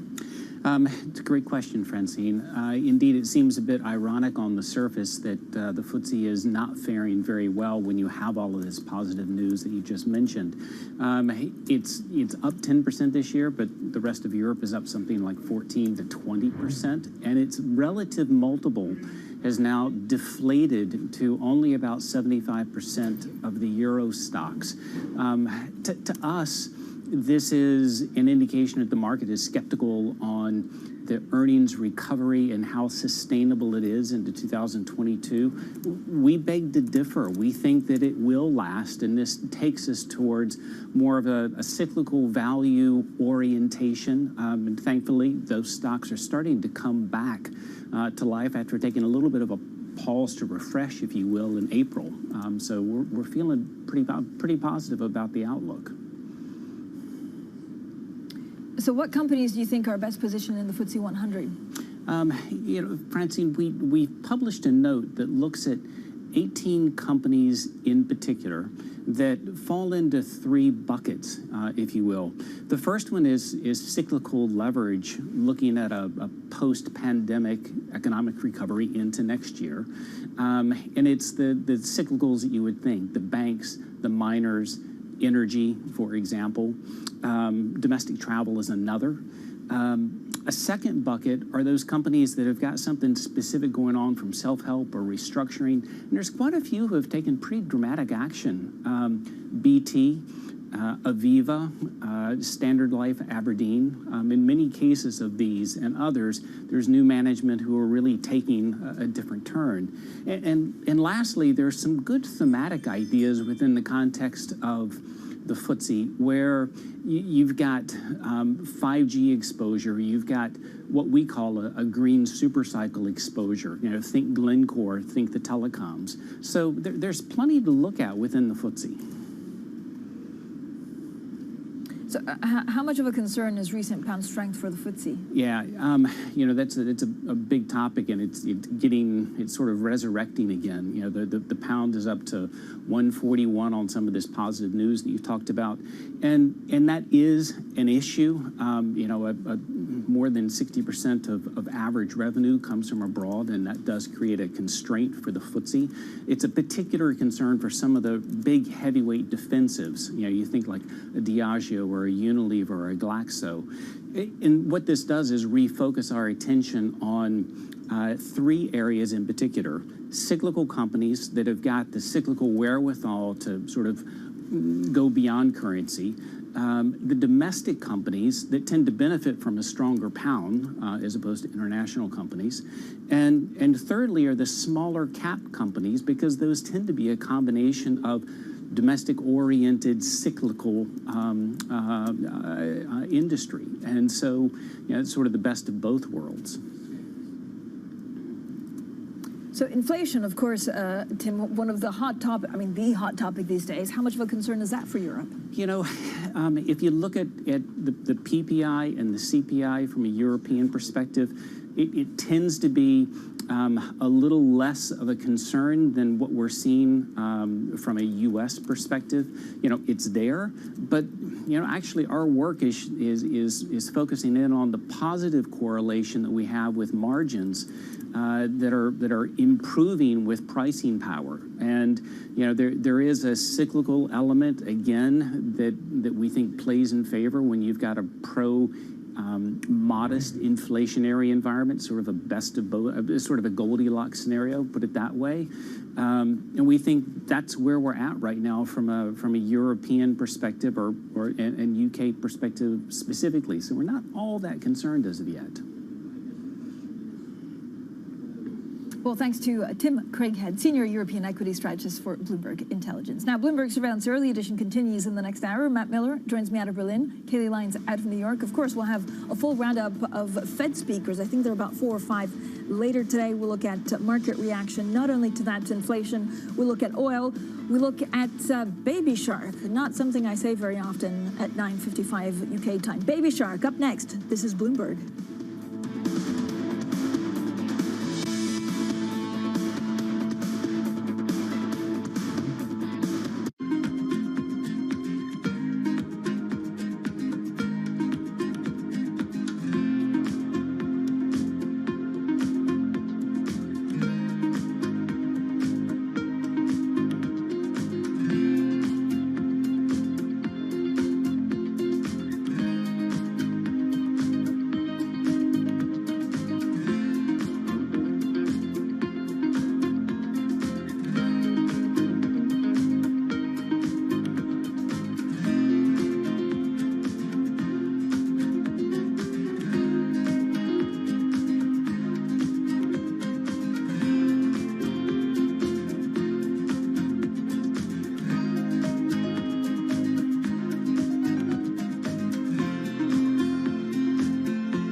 Announcing a project and doing a project is something different. And that's why we are so proud. We have started now the first one here.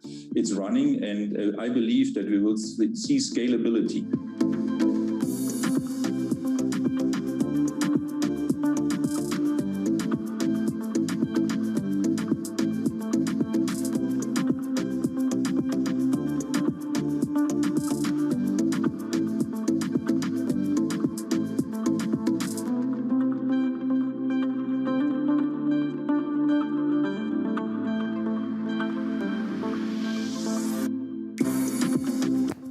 Traders, we need to move stop on profit for few pairs.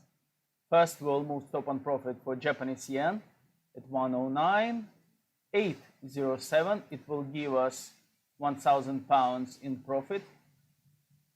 Okay, we moved here. And second one, we will move Bitcoin to 1% in profit, and we need to move to 37,142. Okay, 37,142. Just right here, somewhere here. I will adjust later on to more precise price. If you copied those trades and if you already hold positions, please do place stop on profit higher. So this way you will make larger, bigger profit. Okay, guys, good day today, good trades. I'll speak to you later, guys. Stay safe. Okay. Is Big Fiscal keeping you up to date on trends? When do you take this thing off? So you put it on to take it back off. Wake up with Tom Keene, Jonathan Ferro, and Lisa Abramowitz weekday mornings on Bloomberg Television. Trading revenues coming in better than expected. Everything cash, $1.4 trillion of cash. One of the most notable aspects of this report that was stellar.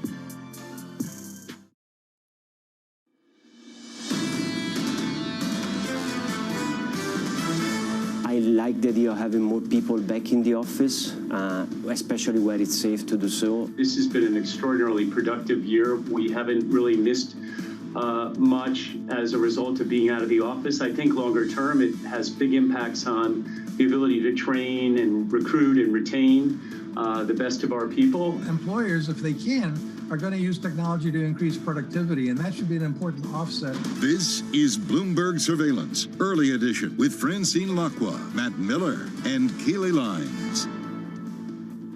Well, good morning, everyone from London, Berlin, and New York. Our top stories today. Here's the beef. JBS bounces back from that cyber attack and plans to reopen almost all of its meat processing plants today. A Russia-linked hacker group is suspected. Inflation. What inflation? Turkey's president ignores rising prices and demands that the central bank cut interest rates. The lira sinks to an all-time low. And the stock that has the experts scratching their heads. There's a new twist in the AMC saga, and the shares just keep on rising. Kaylee, we have a funny day. I know we're also karaokeing because there's a serious business story that actually Samsung production went out because of a Elon Musk tweet about baby sharks. So we're all over the stonks, and actually, this, we all have it in our head. Apologies to all the viewers that are now listening, but there is a market angle to it. Yeah, there is. When Baby Shark becomes a market event, Francine, I think that's just evidence that 2021 is one of the weirdest years we've had in a long time. 2021, yeah. All right, so let's get a recap of markets in Asia, because this is where Baby Shark comes in. Broadly speaking, it was a mixed session. You did have stocks lower in Hong Kong and in China. A little bit of outperformance from the Nikkei, though, and actually your big outperformer was Australian equities, which were up more than 1% after stronger than expected GDP data. But the individual stock story of the day trades in South Korea, and that is Samsung Publishing. It is the largest shareholder in the producer of Baby Shark. Elon Musk tweeted about Baby Shark last night, saying it, quote, crushes all, and that sent the stock higher by as much as 10%. So once again, Elon Musk using his Twitter account to move asset prices. I would also note in foreign exchange, the Australian dollar is actually weaker against the US dollar off the back of that GDP data. And of course, the Turkish lira at a record low against the US dollar as President Erdogan once again says he wants lower interest rates. Of course, it is a broadly stronger dollar in G10 this morning. And as far as other U.S. assets go, we did see a little bit of performance for large cap U.S. equities yesterday. And once again, they're struggling to find a footing this morning with S&P E-minis down about 2 points. Nothing going on in the Treasury market. We're steady right at that 1.6% level. And then, of course, the big standout story yesterday was what happened with oil, WTI climbing to the highest since the fall of 2018. That continues this morning. We're right above $68 a barrel. OPEC sounding bullish, plus no near-term prospect of Iranian crude coming back onto the market with nuclear talks slowing down, Matt. Yeah, we'll continue to watch those talks in Vienna as well, see if they wrap up with a new deal. I want to take a look at what's going on in European markets. Well, I hope something is going on in European markets. We do see some green here on the map, but not much. I guess the upside is that these are all new highs for some indexes. For the continent, we're looking at all new highs on the DAX. We're looking at all new highs on the CAC. Not so on the Ftse, but the Ftse seems to be climbing by the most today of the European plus UK indexes. You can see a gain right now about 0.2%. Other indexes aren't really doing very much. The euro is down, as is the pound. The dollar showing a little bit of strength today. And I think traders, not only there in the US, but also here in Europe, are waiting for the non-farm payrolls data to really lay down any bets, because there's a tug of war between, strong growth and the reopening trade, or strong inflation and the Fed taper. And without that data, we really don't know where to go. Although, Fran, as you say, we have a lot of Fed speakers today, so we could get some direction. Yeah, we do. I just wanted you to sing Baby Shark to me. I can't believe Kaylee got there first. No, please. There are a lot. I don't know why that's a story. Horrible song. Because actually, Elon Musk tweets, it got 8 billion views, and then the price soared. This is an eye roll. It is pretty extraordinary. I don't think the face doesn't move when there's an eye roll. It's more like, that look. There's a lot going on, Matt, in the markets. And of course, it's not only about the Fed speakers, although here's who's speaking. Regional Fed presidents, first of all, Patrick Harker, Charles Evans, Raphael Bostic, and Robert Kaplan all participate in a forum on racism and the economy hosted by the Minneapolis Fed. The Fed also releases its beige book this afternoon. That could be a big one. The St. Petersburg International Economic Forum, also known as PIF, begins with the Russian President Vladimir Putin giving the keynote speech. Then the Fed chair, Jay Powell, ECB President Christine Lagarde, and the former BOE Governor Mark Carney all participate in the virtual Green Swan Conference on climate and finance. And finally, the ECB will publish a report on the international role of the euro. And that's interesting because it will also talk about, digital technology, and maybe they'll touch on digital yuan. Now, the world's largest meat producer has made significant progress to resolve a cyber attack that shut down a number of its global hubs. According to unions, the attack forced JBS to close all of its U.S. beef plants, disrupting output from facilities that provide almost a quarter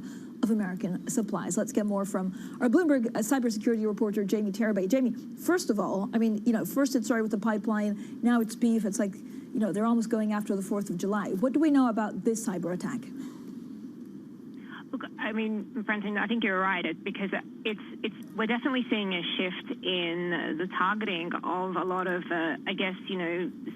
when we talk about supply chains and food and critical infrastructure and critical supplies, specifically about JBS, as you said, the CEO has sort of made noises that the vast majority of the plants will be operational on Wednesday. We know that the attack really happened over the weekend, and it didn't just sort of impact the JBS beef plants in the US. It also shut down slaughter operations in Australia, and it took off one of Canada's largest beef plants completely offline.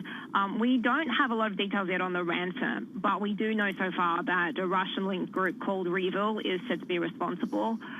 This group essentially traffics in what we know as ransomware as a service, where you can actually partner with them to target a company and execute the malware that essentially paralyzes the IT network. They will then charge you doubly, twice, to return the stolen data and to de-encrypt the data on your system that they have basically made completely unattainable for you. This isn't the first big hack we've seen from Revil. They've also claimed credit for hacking Quanta for their Apple designs, which they then released online. And, I just think that we're going to see more of these things as we go forward. At least in the last 12 months, at least 40 food companies have experienced a cyber attack of some kind. And a lot of them have paid the ransom. I think that's the key part of the story, Jamie. And as you point out, we don't know yet if JBS paid the ransom, but it's a fairly lucrative business. If businesses are going to pay, then hackers are clearly going to keep doing it and get rich. Bloomberg cybersecurity reporter Jamie Terabay at the forefront of these stories for us. Let's move to currency now. Turkey's President Recep Tayyip Erdogan has renewed calls for lower interest rates, and that's pushed the lira to a fresh low against the dollar amid pressure on the central bank to ease policy despite high inflation. We get more from Bloomberg chief EM economist Ziad Daoud in Dubai. Ziad? Good morning, Matt. So basically, Mr. Erdogan has set a time for the next rate hike in Turkey. He suggested a rate cut. So he suggested that a rate cut could happen in either July or August, and his comments basically add another headwind to the Turkish lira, which is already facing headwinds from three different sources. The first source is investor sentiment, which has turned against the currency in March after the firing of former central bank governor. That turn in sentiment turned the Turkish lira from one of the best performing emerging market currency to one of the worst performing ones today. The second headwind is Turkish inflation, which is running at 3 times the central bank's target, and a recent hike in domestic fuel prices, falling currency, both mean that inflation will likely remain high in the coming months.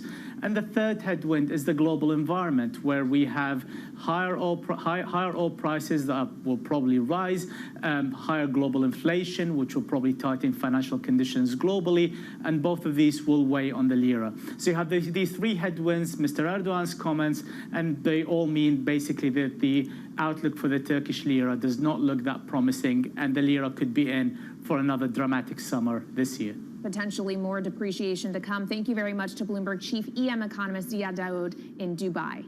And another twist in AMC's wild rally. The movie theater chain announced yesterday that it had sold $230 million worth of shares to Mudrick Capital. Then sources tell Bloomberg that Mudrick then promptly dumped them for a profit. Let's get more now from Bloomberg's Danny Berger. Danny, they're saying the stock is overvalued, and yet the meme traders don't seem to care. Yeah, I mean, they said the stock was overvalued, but still they bought $230 million worth of it at a premium. I mean, look, usually if someone goes in the market, buys new shares, the kind of price negotiation, they'd probably pay a discount, especially for a stock as volatile as AMC. So you have to give it to Mudrick. I mean, this was kind of a genius trade in terms they go in, they pay a lot of money for these shares. People look at it, they say, okay, that's good for AMC. Now AMC is newly equipped with all this money to have a more aggressive strategy. Meme traders love the stock. It goes higher yesterday by more than 20%. And Mudrick, sources tell us, can cash out. And as you say, told clients that they thought the stock was overvalued. I mean, this is so unusual. I truly cannot think of an instance where this has happened before, and you'd have to imagine it wouldn't be able to happen if it were not for the volatility and just the big following that AMC has. More unusual, Danny, than Baby Shark.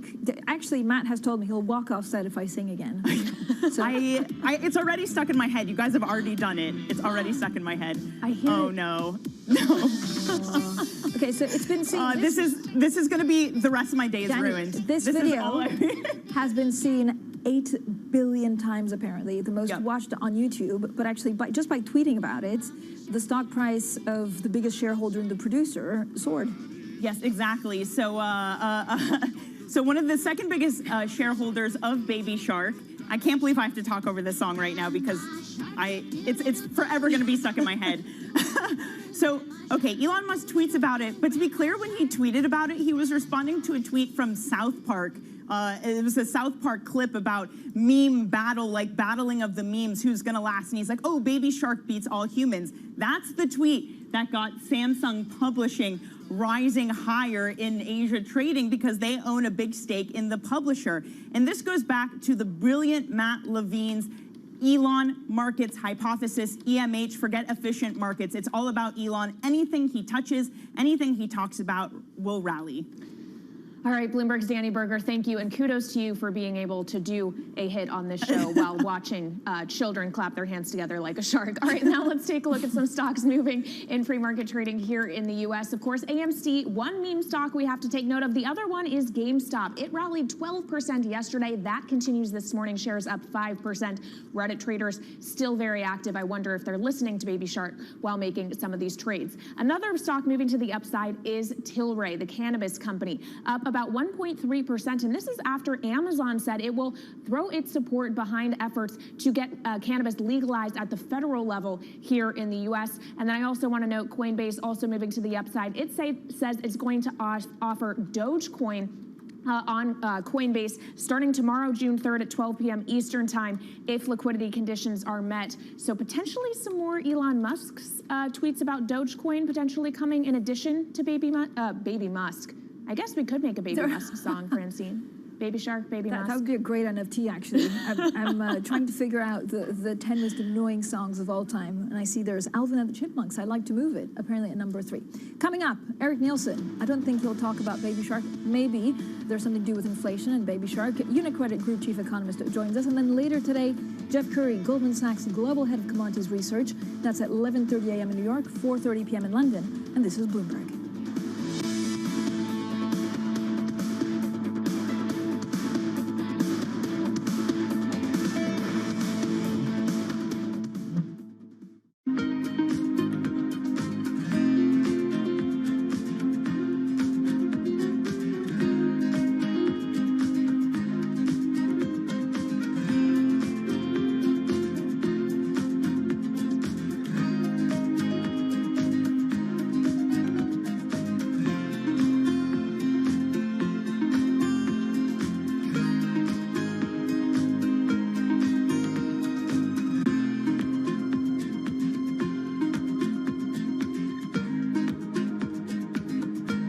Lumber prices across the U.S. are skyrocketing. A 60% surge this year sent prices to a record. And analysts, they aren't expecting any relief until late 2021.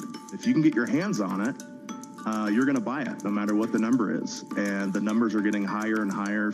Tightness is acute across the entire timber supply chain. Sawmills have had trouble ramping up fast enough to meet demand, while trucking delays and worker shortages at lumber yards have added to the cost. The summer peak of U.S. home building is expected to deepen these supply constraints and keep home prices red hot. What's happening is lumber's going up, insulation's going up, stucco's going up, concrete's going up, and that's getting passed on to the consumer. According to the National Association of Home Builders, wood costs have already added more than $24,000 to the price of the average new house. Lumber prices are expected to stay elevated for months to come. Our generation's biggest problem. Climate change is happening. And the world's most innovative solutions. Transport, industry, buildings, electricity, all of those things. Everything you need to know about our changing environment, the politics of global warming. We can and we will deal with climate change. In the fight against climate change, Bloomberg Green has you covered.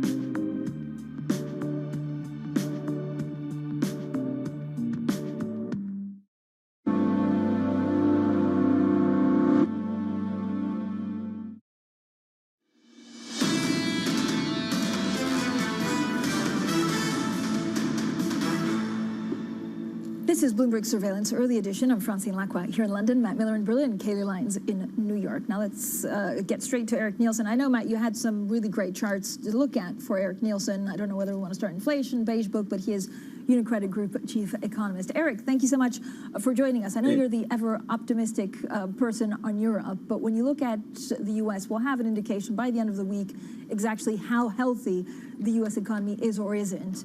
What's your take on, inflation? Is there really a danger that we have sticky inflation that stays for longer? No, I think the probability of this is very low still.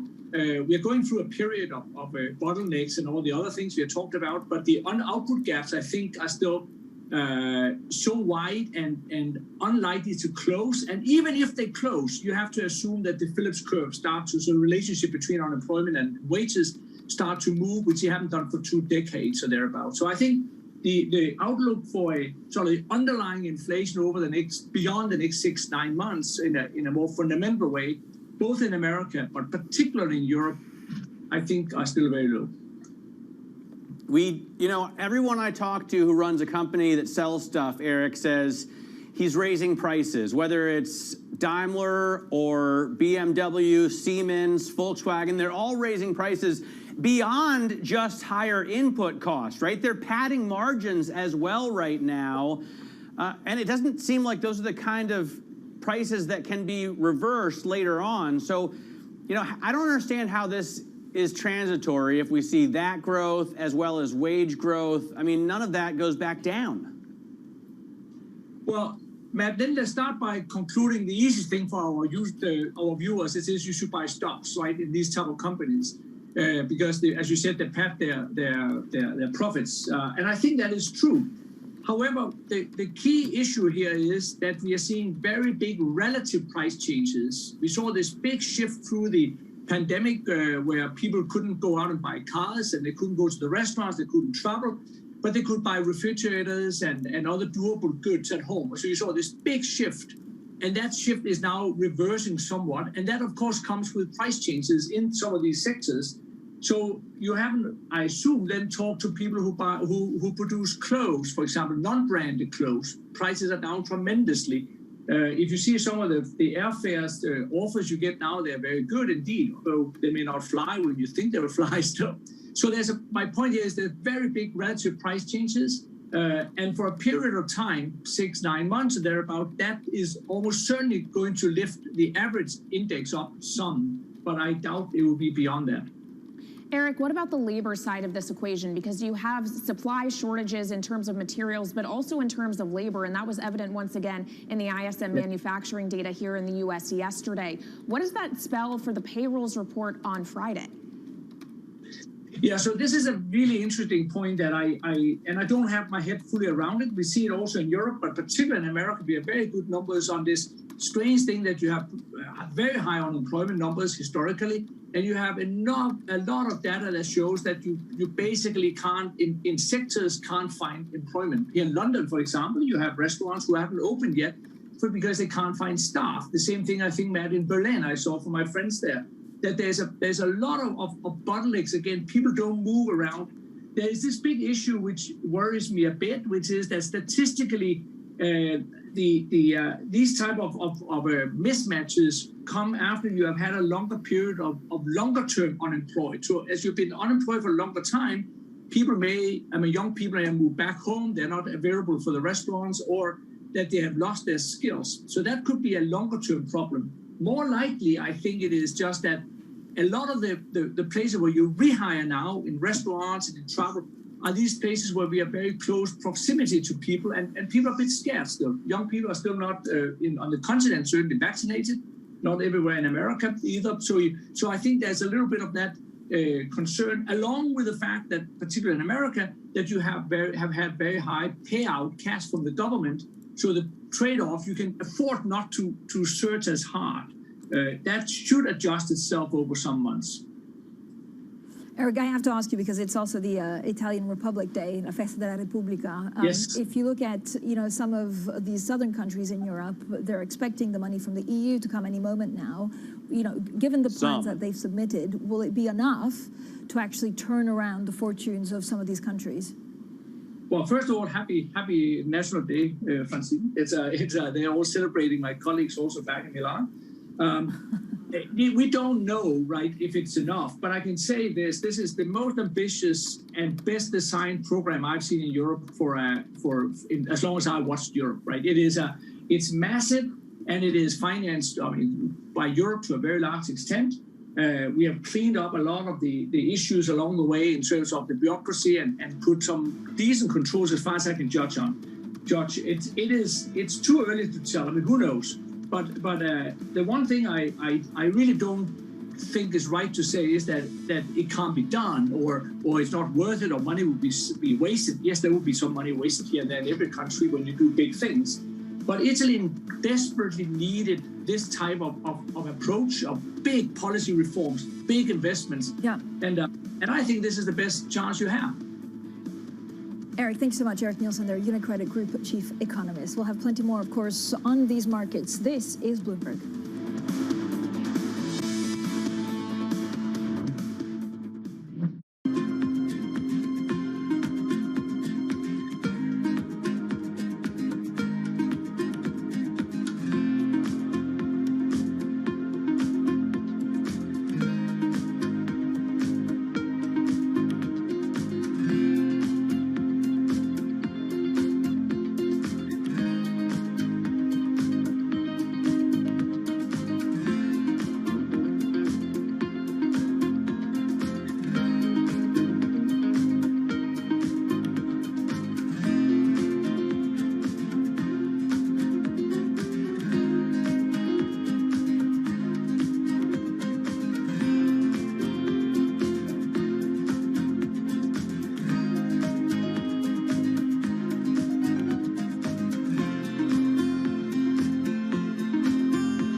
power of Bloomberg. First on news. Headlines crossing from Morgan Stanley to management shakeup, planning for transition in 3 years potentially. This is a huge move over at JP Morgan. It is a shock, of course, to the market. First on earnings. Apple, a big beat, well ahead of the 33% increase in revenue. First on markets. The capitulation phase is by. The power of the Bloomberg terminal. The power of Bloomberg television and radio.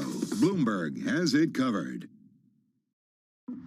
Countries that entered this crisis with limited fiscal space, with more vulnerabilities, need to be supported for the benefit of the world. The transparency of the debt burden for the poorest countries needs to be increased. There needs to be fuller disclosure. Global markets never sleep, so stay connected with Francine Lacqua in London, Matt Miller in Berlin, and Kaylee Lyons in New York. Perspective on the day ahead. Bloomberg Surveillance, early edition. Weekday mornings on Bloomberg Television. It's really a reminder, isn't it, just how sensitive the markets are to any commentary about trade. We did see some pressure on the yuan, we did see some pressure on the futures. That is now being reversed.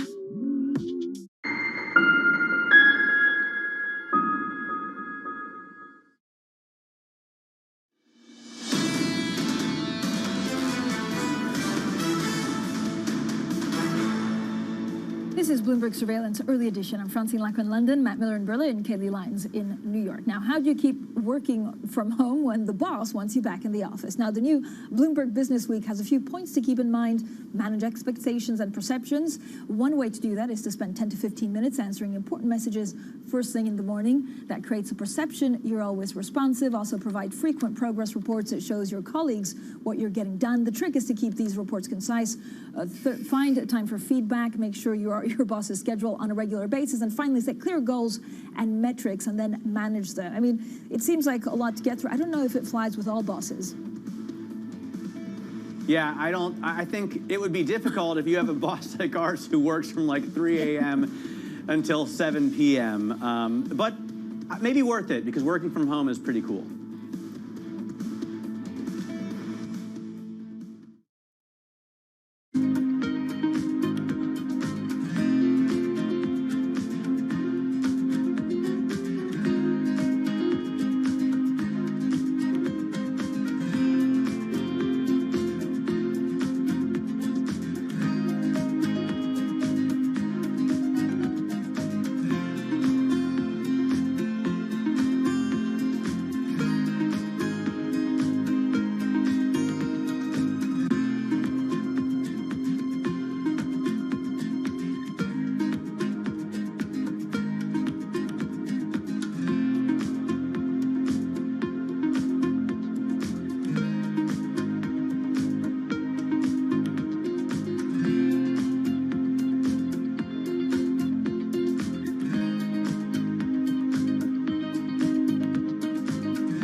Vietnamese people have shopped at wet markets or mom-pop stores for decades, and now e-commerce companies are trying to change this habit.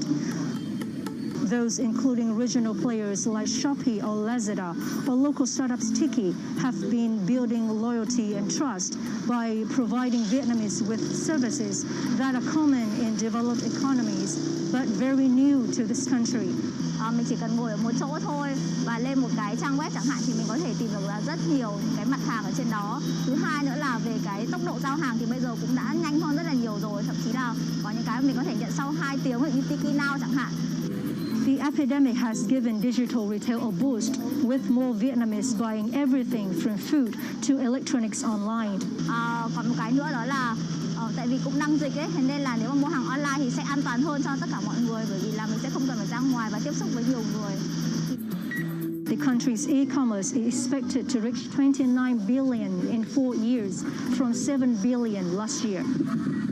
The government is also encouraging this sector with target of online shopping to account for 10% of Vietnam's retail sales by 2025.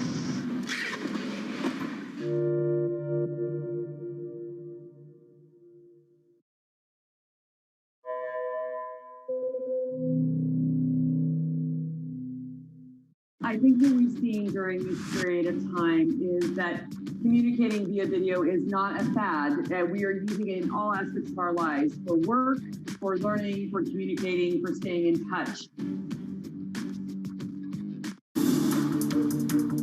Every Friday with 30 minutes dedicated to fixed income, I'm Jonathan Ferro. This is Bloomberg Real Yield.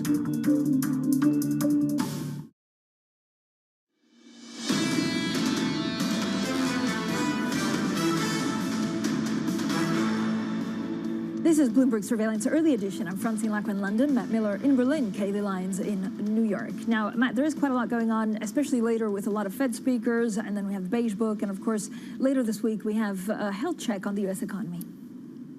Yeah, it's really all about the Fed and its reaction to what we see on the non-farm payrolls side of things, especially the wages. I think are going to be really important because we want to see if there's any inflation. Right now, there's a tug of war in markets between the reopening trade, which is huge, we all live it, we all love it, and rising prices, which you wouldn't love so much if we really see it, and if they're here to stay, then the Fed has to do something about that, and that's what worries markets.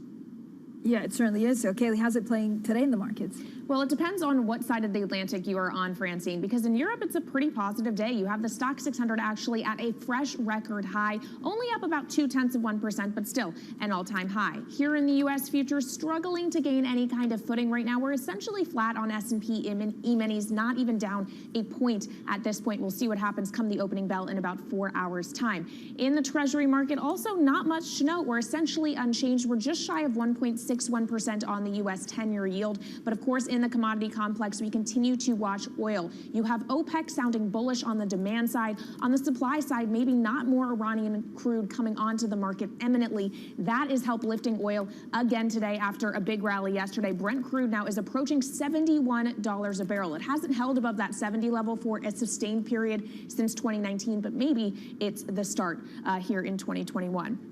As for what some stocks are doing in pre-market trading here in the U.S., we have to note the meme stocks. AMC up another 30% in pre-market trading. Forget about Mudrick Capital selling its entire stake in the company because shares are overvalued. Traders really don't seem to care. You also have GameStop higher by about 4.6%. And a few other stories to note, one being Zoom Video Communications reported after the bell last night, beat in the first quarter, solid forecast. Maybe we will all still be using Zoom calls even as we return to offices across the world. And then, of course, we do have Bitcoin moving to the upside. I haven't even mentioned crypto yet today. Half an hour into a show, that feels pretty unusual. It is moving higher, though, and some crypto-tied stocks doing so in pre-market trading with Marathon Digital up the better part of 3%, Matt. Yeah, you don't see, I mean, Bitcoin up, but you don't really see it moving that much, and I think it has floated a little bit out of focus right now. I have a fantastic chart, and I think one of our most talented market watchers out of Hong Kong, David Inglis, put this together. I'm not sure, but I think this is a chart that I got from David Inglis. For our listeners on Bloomberg Radio, I will walk you through it. It's two panels. The top panel is global market cap, and this is really why it's interesting. We're getting closer and closer to a milestone. Of course, global stocks have been going up, up, up, but we're almost looking at $120 trillion in market cap. That's more than President Biden's budget. So it's huge. On the bottom panel, we see central bank balance sheets. Right now, they continue to, I mean, obviously, they've been climbing as well since the great financial crisis, but the climb has been accelerated of late. It's not enough, though, to worry investors. And I think, Francine, that's why it's so interesting to watch. Global market cap getting closer and closer to $120 trillion. Yeah, and maybe the hard work for investment managers will be the second half of the year. So let's get straight to Lori Heinel, State Street Global Advisors Global Chief Investment Officer. Lori, is most of the encouraging news already priced in? And good morning. Good morning. A lot of it is priced in, and we've been a bit more cautious overall on the second half of the year. But we do think that the reflation trade continues, and we're seeing that in a lot of markets. And we're also starting to think about rebalancing, because even though certain parts of the market, like U.S. equities, have run pretty hot pretty quickly, other parts of the market, like European stocks, while they're doing well, there's still quite a bit of gap in valuation there. So we've started to reposition a bit more towards Europe, because we think that that might be a little bit better place to be positioned for the second half. Lori, is there a danger that actually a lot of the margins, though, in Europe will get squeezed like the rest of the world? Well, certainly that's a danger period, and that's something that I think we're watching very carefully as you think about commodities prices, as you think about labor markets, et cetera. The idea that corporate profits are going to suffer is certainly something you have to be concerned about. But we think that the top line growth will be significant enough to offset that and lead to additional incremental gains on stocks from here. How do you view inflation, Lori? We're going to get the wages number out on Friday. I'm watching it very closely because I've talked with so many business owners who say they can't get people to come in and work for them. They've got to raise wages if they want to pay more than unemployment benefits. There are so many different cross trends on the whole inflation conundrum right now that it's hard to define how much of this really is transient and how much of it is going to be longer term. And certainly our current view is that we're with the Fed, that these are transient forces, that once the government benefits run out, you'll start to have looser labor markets. And there are some underlying reasons to think that labor markets will improve overall as well. The problem is inflation expectations, and we still don't know the extent and the duration of the recovery because there is a lot of pent-up demand. You've had some bottlenecks in the supply chains, and once you start to get inflation expectations getting set higher, there is a fear that the Fed will fall behind. So we think that the risks are rising, that inflation may be something more than just a transitory force. What do you tell clients, Lori, who want to know which assets they need to hedge inflation? Well, certainly equities remain pretty good. If you look at historical performance of equities, as long as inflation doesn't really break out of that 4% plus kind of a range, equities tend to be okay. And so it's more a question of which companies may have better pricing power, and so they can pass on those price increases to consumers. And so it's a bit more discriminating amongst companies versus getting out of equities completely. And then obviously things like commodities and potentially even gold could be good inflation diversifiers. What does this all mean for the Fed, Lori? What's your base case on when tapering is going to start? So we still think that it's a 2022 and beyond story, and likely the first move will be reduction in some of the asset purchases. You talked earlier about market capitalization and Fed balance sheets, et cetera. And so there's a lot that they can do just in terms of pulling away from markets. But we still think that it's more like a late 2022 before they start to think about interest rate increases. But given what we've just been talking about and what we've been seeing in terms of the risks, there is a possibility they have to pull that forward. The one thing I would say, though, is it's likely they'll be very deliberative about how they communicate that to markets so as not to create a bit of a scare in that regard. Lori, you talk about risks. Are there greater ones to the upside or downside right now? Yeah. Well, that's a bit of a mixed bag. I think you have to say there are greater risks to the downside just given lofty valuations here. And we saw even earlier this year, bond prices move pretty sharply against a backdrop of potential higher inflation and the concerns that created and rippled across markets. So you have to say that the risks are greater to the downside. Having said that, there are certain places, and I just talked about Europe a minute ago, where there may actually be risks to the upside that are underappreciated by the markets. Is there anything, Lori, that you're specifically reducing exposure to because of the next 6 months? Yeah. So we've actually taken some money off the table in Asia, where we thought there, again, some of the risk reward just was not priced in. And we started to pare back earlier in the year. We were actually short duration. So we don't think that rates are going to, sort of breach the levels that we saw earlier this year. So we've been a bit more neutral on duration. And we've taken a little bit off the table in terms of credit, though, because of spread tightening. I wonder what you see when you look at the ECB and rates here. How do you see bunds progressing throughout the year? Well, most likely to be somewhat anchored, but probably, if anything, the move is higher. And again, that is against a backdrop, certainly of more reopening, better pickup in economic activity, but also more tolerance for fiscal spending. So I think one of the big stories out of Europe is that some of the taboos have been broken, and it remains to be seen where we go from here. But that benefits the peripheral countries more than sort of the Northern European countries. So on balance, more concerns about inflation, rising, but also perhaps more pressure on central banks. And as fiscal takes over, less pressure on them to retain those absolute low rates. Lori, I want to talk about some more peculiar market phenomena. We had overnight Elon Musk tweeting about Baby Shark, and that moved asset prices in South Korea. You have AMC higher by 165% in just the last 6 sessions, and once again gaining in pre-market trading. You have crypto really anywhere you look. What does this behavior signal to you about where we are in these markets?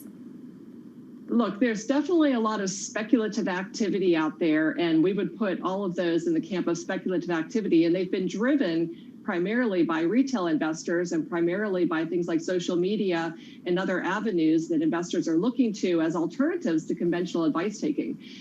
So, you know, we try not to get distracted by those. They certainly are signs of froth and speculation, which should give you pause. But we think that the underlying fundamentals are strong enough that from a market positioning perspective, we're not using those as benchmarks to actually pull back at this stage. Laurie, thanks so much. Laurie Heinel there, State Street Global Advisors Global Chief Investment Officer. Now, coming up, the Lazard Chief Executive, Ken Jacobs, says remote work could have a big impact on prospects for younger bankers. We'll discuss the future of the office next. This is Bloomberg.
Bloomberg has enhanced search on the terminal to deliver what you need when you need it.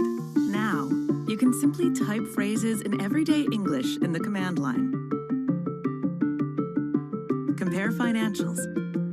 Find people. Analyze markets. You can enter phrases or ask questions. What do you want to know today? Ask a question or visit SearchGo to find answers now.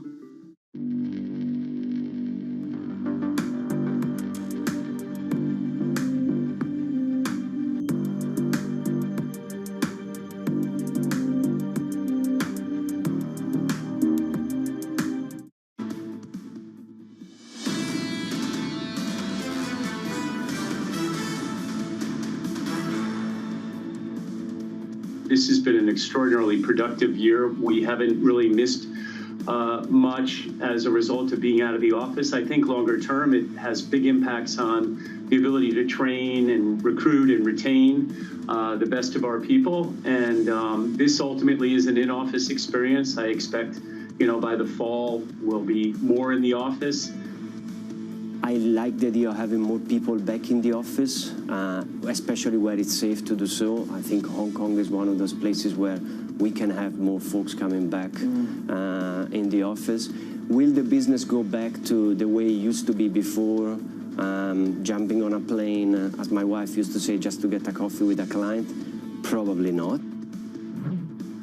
JP Morgan Asia Pacific Chief Executive Filippo Gori and Lazard Chief Executive Ken Jacobs speaking to Bloomberg about getting bankers back to the office. Now, Elisa Martinuzzi, Bloomberg opinion columnist, joins us with the latest. Elisa, of course, a number of challenges for a lot of these bankers, but one of them is, you know, trying to get people back into the office, and then especially if you're in Asia, also trying to get you vaccinated. We heard from HSBC offering quite a few perks to make sure that people are enticed to get the jab. Yes, I think there are quite a few things going on here. I think particularly in Hong Kong, the vaccination drive hasn't been as effective as as elsewhere in the world. And what we're hearing is, that the financial services community being lent on by the government there to get more of their staff vaccinated, which will help them make it back into the office, but will also clearly help with fighting COVID on the ground. Of course, there's also the what banks would like to do longer term. And some of them, of course, as you know, have been very vocal about wanting people back into an office as and when appropriate. But certainly seeing the future of work in the building, in the office. I thought Ken Jacobs' point was really interesting because he said, look, we got all of our work done. We were doing good business from home. The problem is training and retaining a new generation of talent. And for sure, we've seen young bankers really unhappy doing the same hours they would have been doing in the office, but since they're doing them from home, they don't have that camaraderie. They're not hanging. Precisely. I mean, on the one hand, they're not hanging, so they're not getting sort of relief, at least in parts of the day from the work. They're also just on all the time. I mean, we've all experienced that, it's slightly harder to turn off your PC when you're at home, working from home. But equally, they're not learning as much, one assumes, from their colleagues from the senior ranks. I mean, just being in the office and hearing your manager speak to a client, for example, you're not necessarily in a training room then, but you're certainly picking up how to successfully win over a potential customer. And of course, we've all, the ones who have been working for many years have lived off that experience and that, our contact bases for a year a bit. But, ultimately, for many of these jobs, it's about those connections, connecting with people, and you can only do that most effectively, I think we can all agree, in person. So is that going to return, Eliza, post-pandemic? Are banks going to start sending people on planes, go make deals, go meet in person? Or are we going to be more focused on cost savings coming out of this and realize that deals can still get done even if remotely? I think what you might end up seeing is that, the intention might be to be out on the road less, but the minute a competitor gets on that plane, makes it to, FaceTime with a customer and you lose that business, rest assured everybody else will be doing the same. So I think while the intention may well be to cut back significantly, I do wonder whether over time those habits will just kick back in, just because when one person does that, when one competitor does that, then you're sort of almost obliged to be doing the same. Are you seeing anybody, really quit or move to another business as they face the prospect of having to go back into an office and sit at a cubicle again? I think we've all heard those anecdotes, and I think it'll be testing over the next few months as people are actually required to go back in to see how many are willing to go back to previous lifestyles. I think it's early days, but it has been long 15 months for everyone. So wouldn't be surprised if there are more people reassessing their lives and their careers more broadly.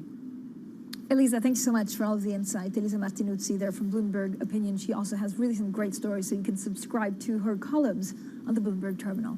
Now, coming up, more on the future of work from home with the Zoom Chief Financial Officer, Kelly Steckelberg. That's at 5 p.m. in New York, 10 p.m. in London. And this is Bloomberg.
Access the financial world on demand.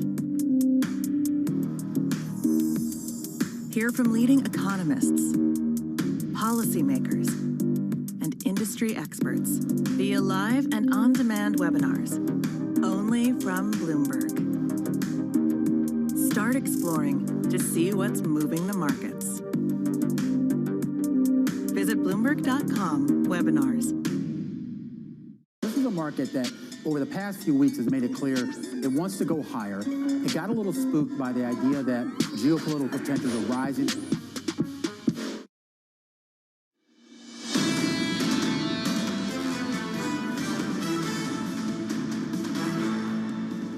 Well, this is Bloomberg Surveillance Early Edition. I'm Francine Lackman in London, Matt Miller in Berlin, Kaylee Lyons in New York. We're now joined also by Tom Keene, co-anchor of Bloomberg Surveillance. And I know, Tom, you're looking not only at Fed speakers today, good morning, by the way, but you're looking at economic data not only today, but then through Friday. Well, the economic data into Friday and the jobs report, boy, was it interesting and a huge fail for economists last time. They just simply got it wrong. We'll see about this time, and that data really starts with a vengeance today and then into tomorrow as well.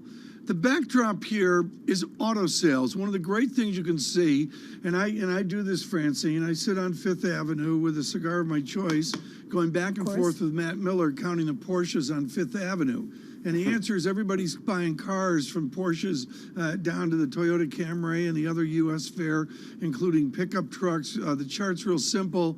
We come back, but we really come back with a vengeance and have exceeded the peak 12-month moving average that we saw a number of years ago. We are selling cars in a boom economy. Yeah, I think Miller is actually more into the Aventador than the Porsches, but I could be speaking out of term. Tom, what are you most looking forward to hearing from the Fed presidents? Well, you know, the Bullard yesterday made a real splash with the Financial Times, and it's something we've heard before in his conversations with Michael McKee. I think everybody's jockeying to see. The thing I would say has changed, Francine, is there was an entire theory out there 3 months ago that we'd have a boom and then boom, we'd come right down to 2%, 3% GDP. That has changed, and the zeitgeist now is a more gradual ebbing from a 10% boom. Yeah, Matt Miller only buys Italian cars. Tom, when you look at, you know, why is it so difficult to forecast some of the data out of the U.S.? I know this has been, you know, the big problem for economists, and we spent a bit of time also speaking to our Simon Kennedy about this. But is it just the shape of the recovery we're seeing? It is. We had a natural disaster. We've never faced this before. And, you know, it's a cliche, but it's true. We're on original territory. Everybody, business people, consumers, the labor dynamics. Dan Alpert, a good friend of the show, with a op-ed in the New York Times today, Francine, scathing about low-wage jobs. Just scathing. You see the labor coming up finally. That goes right back into consumption, and all of it just very, very hard to predict. Tom, were you on like your couch yesterday trading from like Reddit? Were you into AMC or Baby Shark songs? I've been watching it, I think, from a distance, and I really don't have any wisdom on it other than, you know, it's a distraction on the side based on technology. You know. Okay, Tom, an always dapper Tom Keene, I'd like to add. Color-coordinated bow tie. Tom Keene, co-anchor of Bloomberg Surveillance. Now, this is what we're watching for the rest of the day. I mean, Tom was kind of going through its beige book and, of course, some of the Fed presidents as well, Kaylee.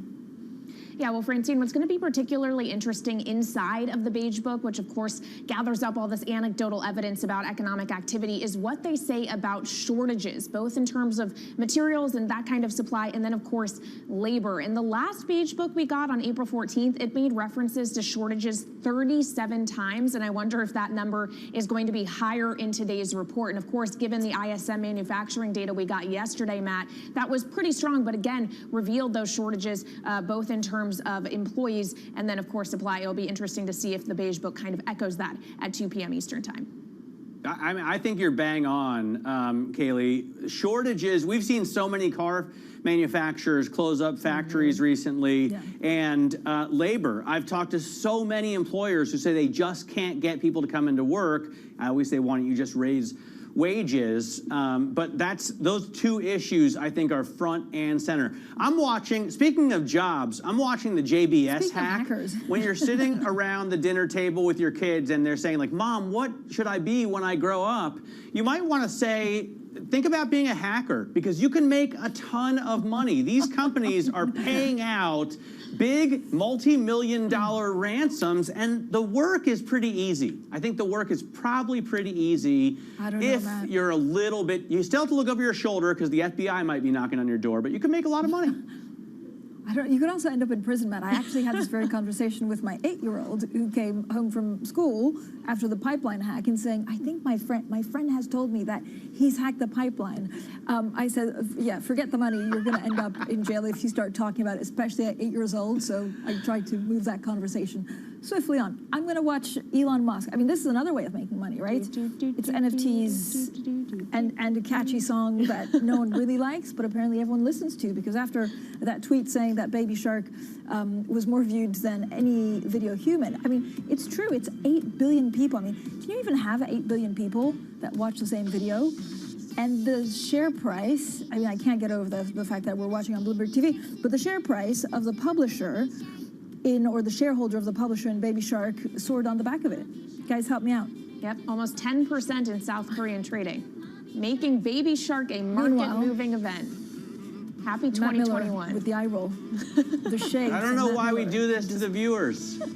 It's so hard. Coming up, the viewer will be able to speak to Jennifer Lee, BMO senior economist. This is Bloomberg.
We're now in the early stages of a sustainability revolution. The battery problem may be the biggest unsolved problem in all of technology. Every time the United States has done great transformative things, there's been a partnership between governments and the private sector. With a willing partner to ensure competitiveness and draw in investment in the United States, Canada's going to be able to be even more ambitious. The objective for Glasgow, first and foremost, is to keep that 1.5 degree temperature rise within reach. The train has left the station. Investors care about it. People who work inside of corporate America care about these issues. And certainly we see that with just the broader community. There's not enough tax in the world for private sector to pay for all of this. It's going to have to be a public-private partnership. BSO Now is your online home for brand new Boston Symphony Orchestra and Boston Pops performances. Discover new releases each week that include behind-the-scenes storytelling with conductors including music director Andres Nelsons, guest composers and musicians, plus critically acclaimed archival concerts and more. Visit bso.org/now, where the music plays on. BSO season sponsored by Bank of America.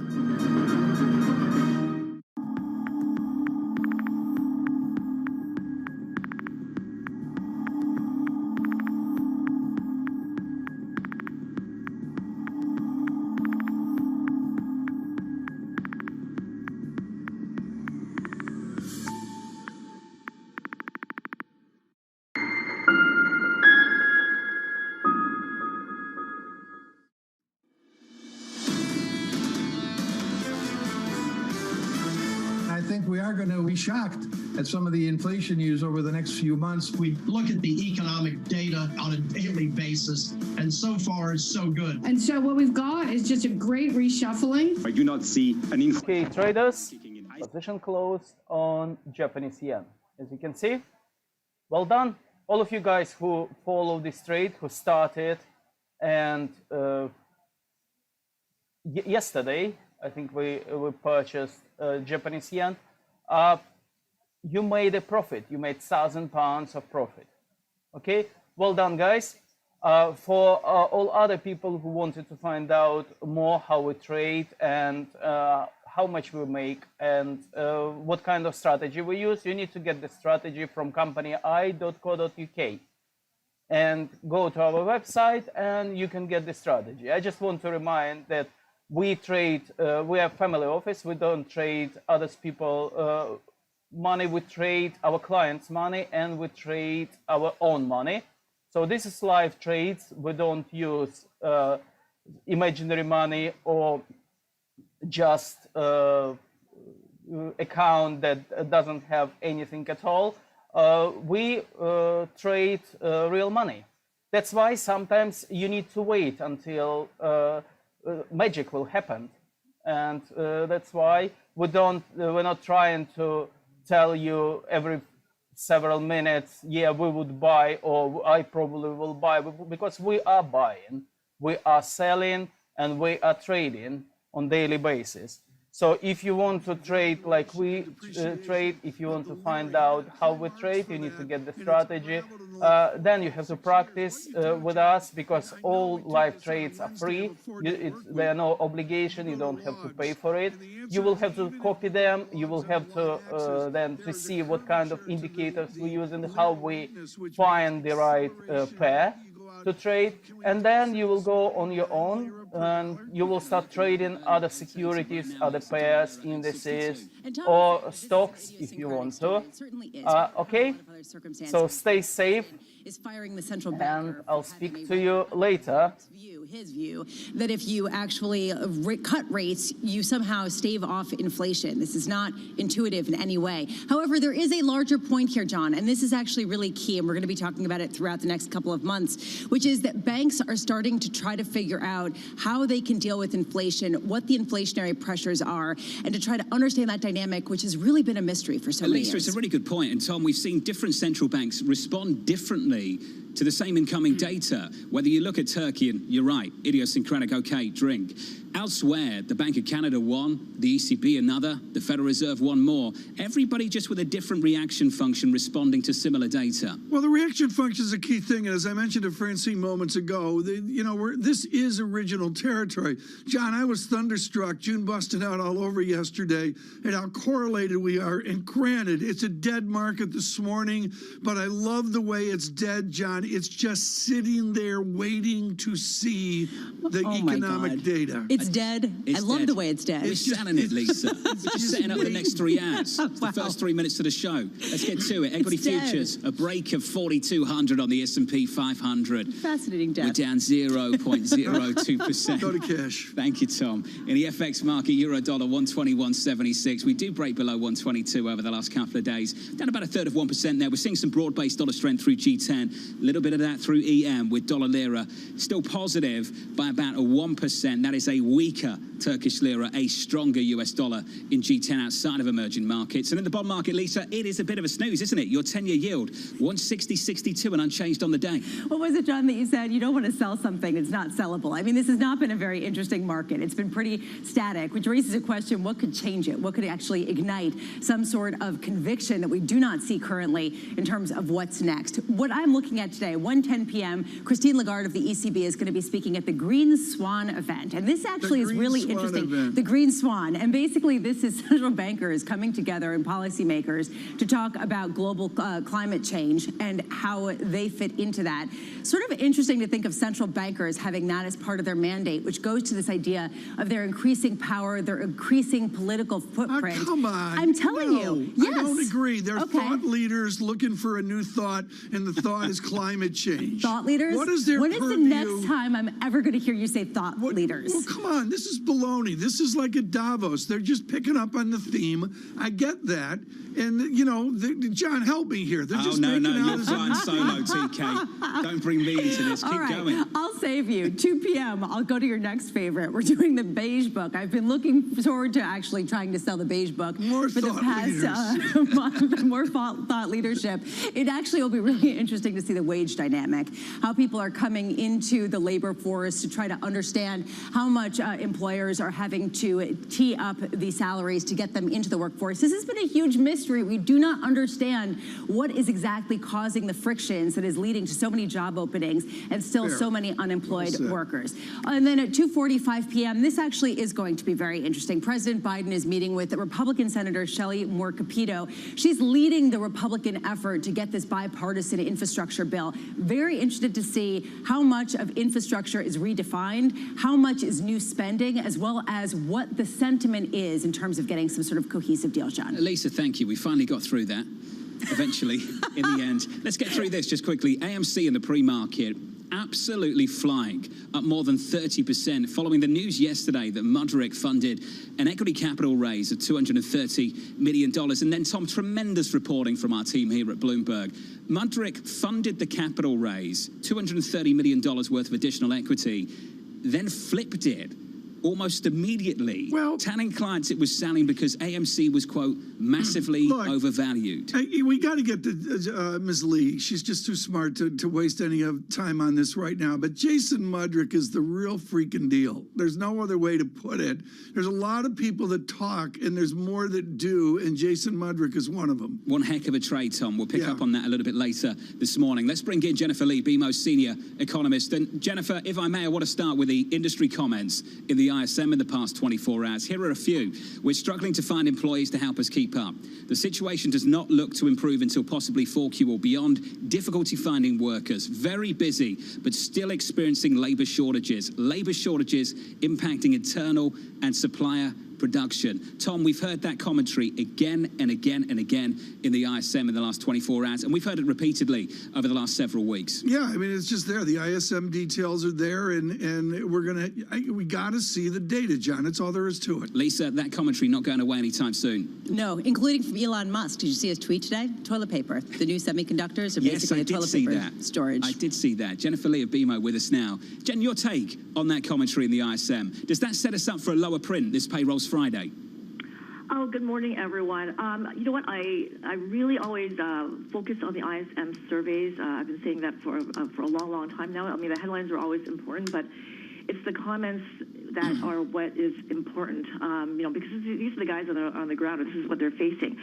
So, seeing what we are that we've been hearing for a number of months now about the labor shortages, I think it does suggest that there are going to be challenges within each industry, within each sector.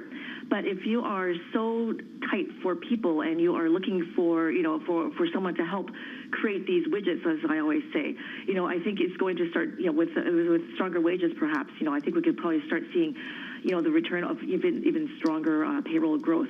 I don't know if it's going to be in the millions. I don't know what happened last month. I mean, obviously it was a crazy miss, but we also have to remember that even that during normal times, 266,000 is still, you know, a very decent figure. Jennifer, I want to sit on the supply chain issues for just a moment longer. Elon Musk tweeting this morning at 3:59 a.m. Eastern time. Our biggest challenge is supply chain, especially microcontroller chips. Never seen anything like it.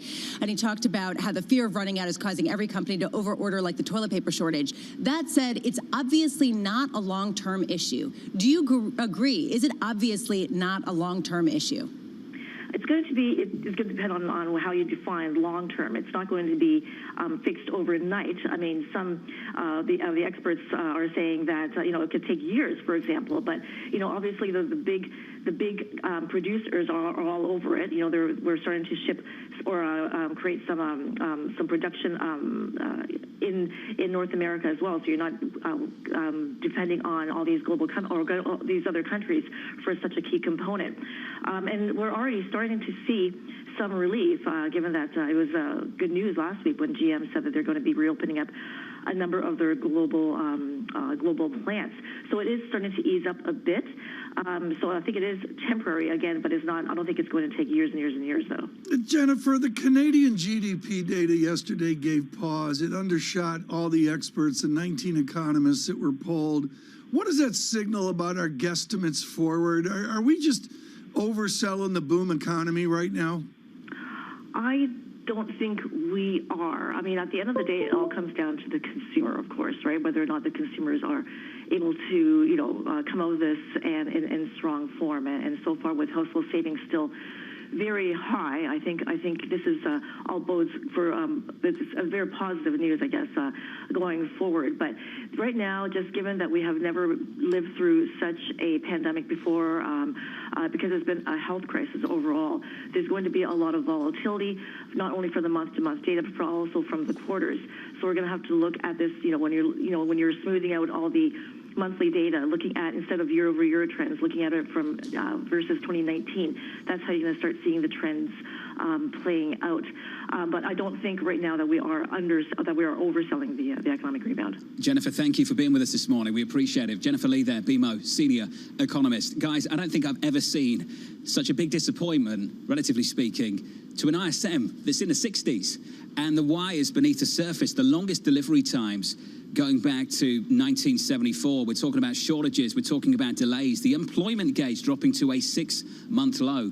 And the comments just piling up, Tom, that people are struggling to find the talent, the labor force, the hires to meet this massive demand. Yeah, that's absolutely true. I'm going to go, John, back to the foundational idea of buy the rumor, sell the news, like big tech last year booming as we come out with the earnings. Now, same thing with the economy. I mean, we're all lined up for a boom economy. It's with us. That'll be, not a letdown, but nevertheless, it'll be the news. And then we have to reframe Q4. The major issue for me, John, is how do the experts we speak to frame the end of this year? Yep, and Lisa, right now, before we get to the end of the year, it is the struggle of everything coming back online almost seemingly all at once. And people don't understand the extent of the frictions, and thus I think it's really